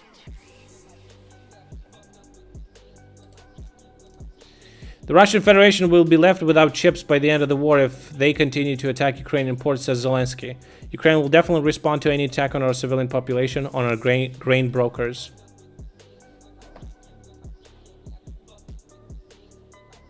Real footage, by the way. Yeah, they have my fucking blessing, exactly. SBU hackers hacked the Moscow BTI and obtained data on the property of Russian officials. According to the sources, the SBU may be involved in the hacking of the website of the Moscow City Bureau of Technical Inventory. Now the security forces can establish information about Moscow politicians, civil servants, and the military. It could be interesting to see some leaks, you know. But Egypt has 1,300 Abrams, Iraq has 321, Kuwait, blah, blah, blah, blah, blah, blah, blah. Yeah, but how long did it take them to acquire that many tanks? Abrams was made in fucking 80s. They had a, you know, like, for what it takes, Egypt could give us some Abrams, you know? That'd be fucking cool. Saudi Arabia could send us some. 20, 30 tanks. That wouldn't be bad. North Korean hackers break into the network of major Russian missile developer. Bro, North Korean hackers, can you fucking imagine? According to technical data obtained by Reuters, North Korean cyber spies infiltrated the network of a missile design bureau located on outskirts of Moscow. The report showed that the hacker invasion lasted for 5 months. Following the hack, North Korea announced several changes to its missile program. Interesting. Iraq got 321 Abrams between August 20 and August 2011 in 1 year. Who has those Abrams? Is there any American troops in Iraq stationed in Iraq at the moment?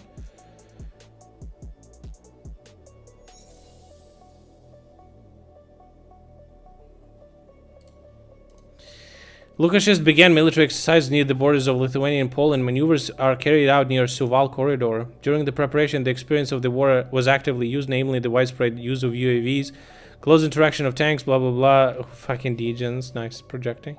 Iraqi army uses them. I see. Well.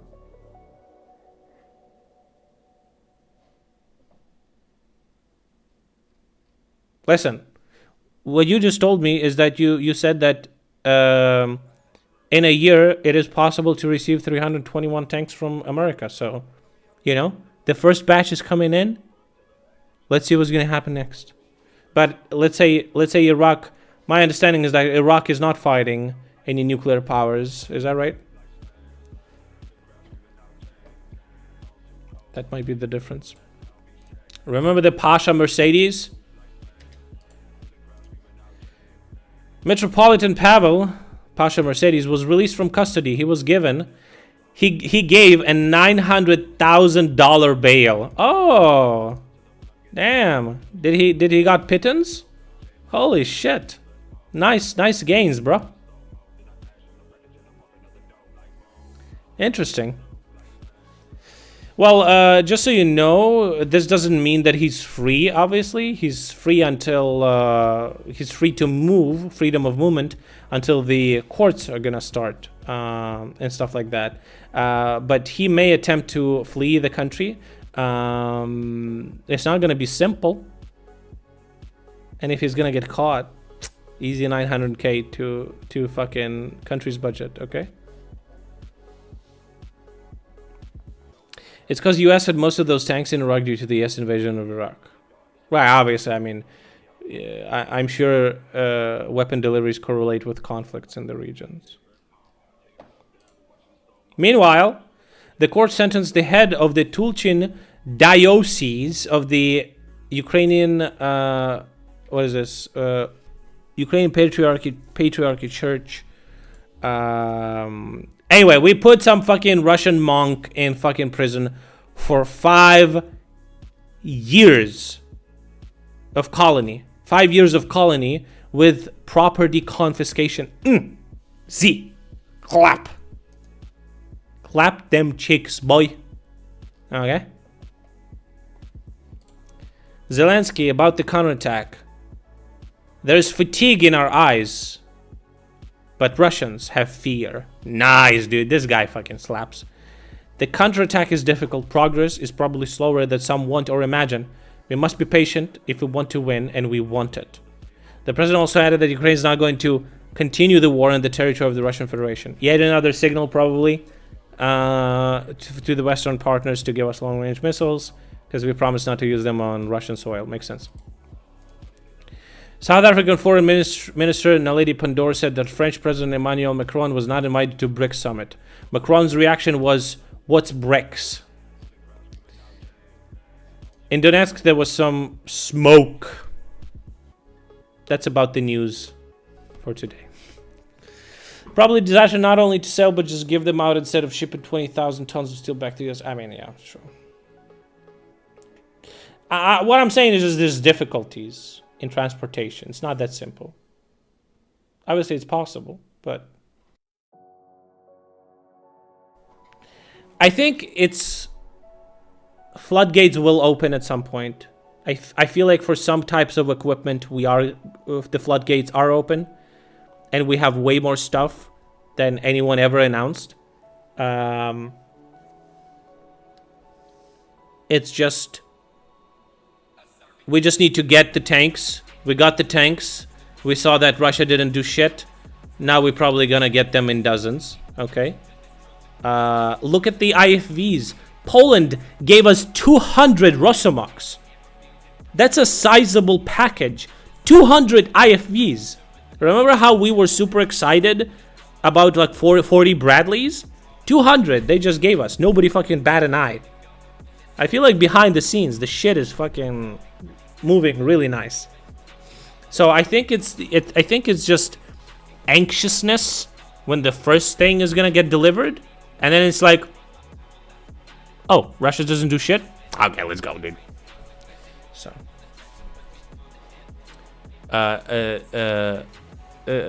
what's the word? Dziękuję? Bardzo dziękuję? Anyway. Thanks for watching the stream, boys. It's been a little longer than usual. Thanks for tuning in.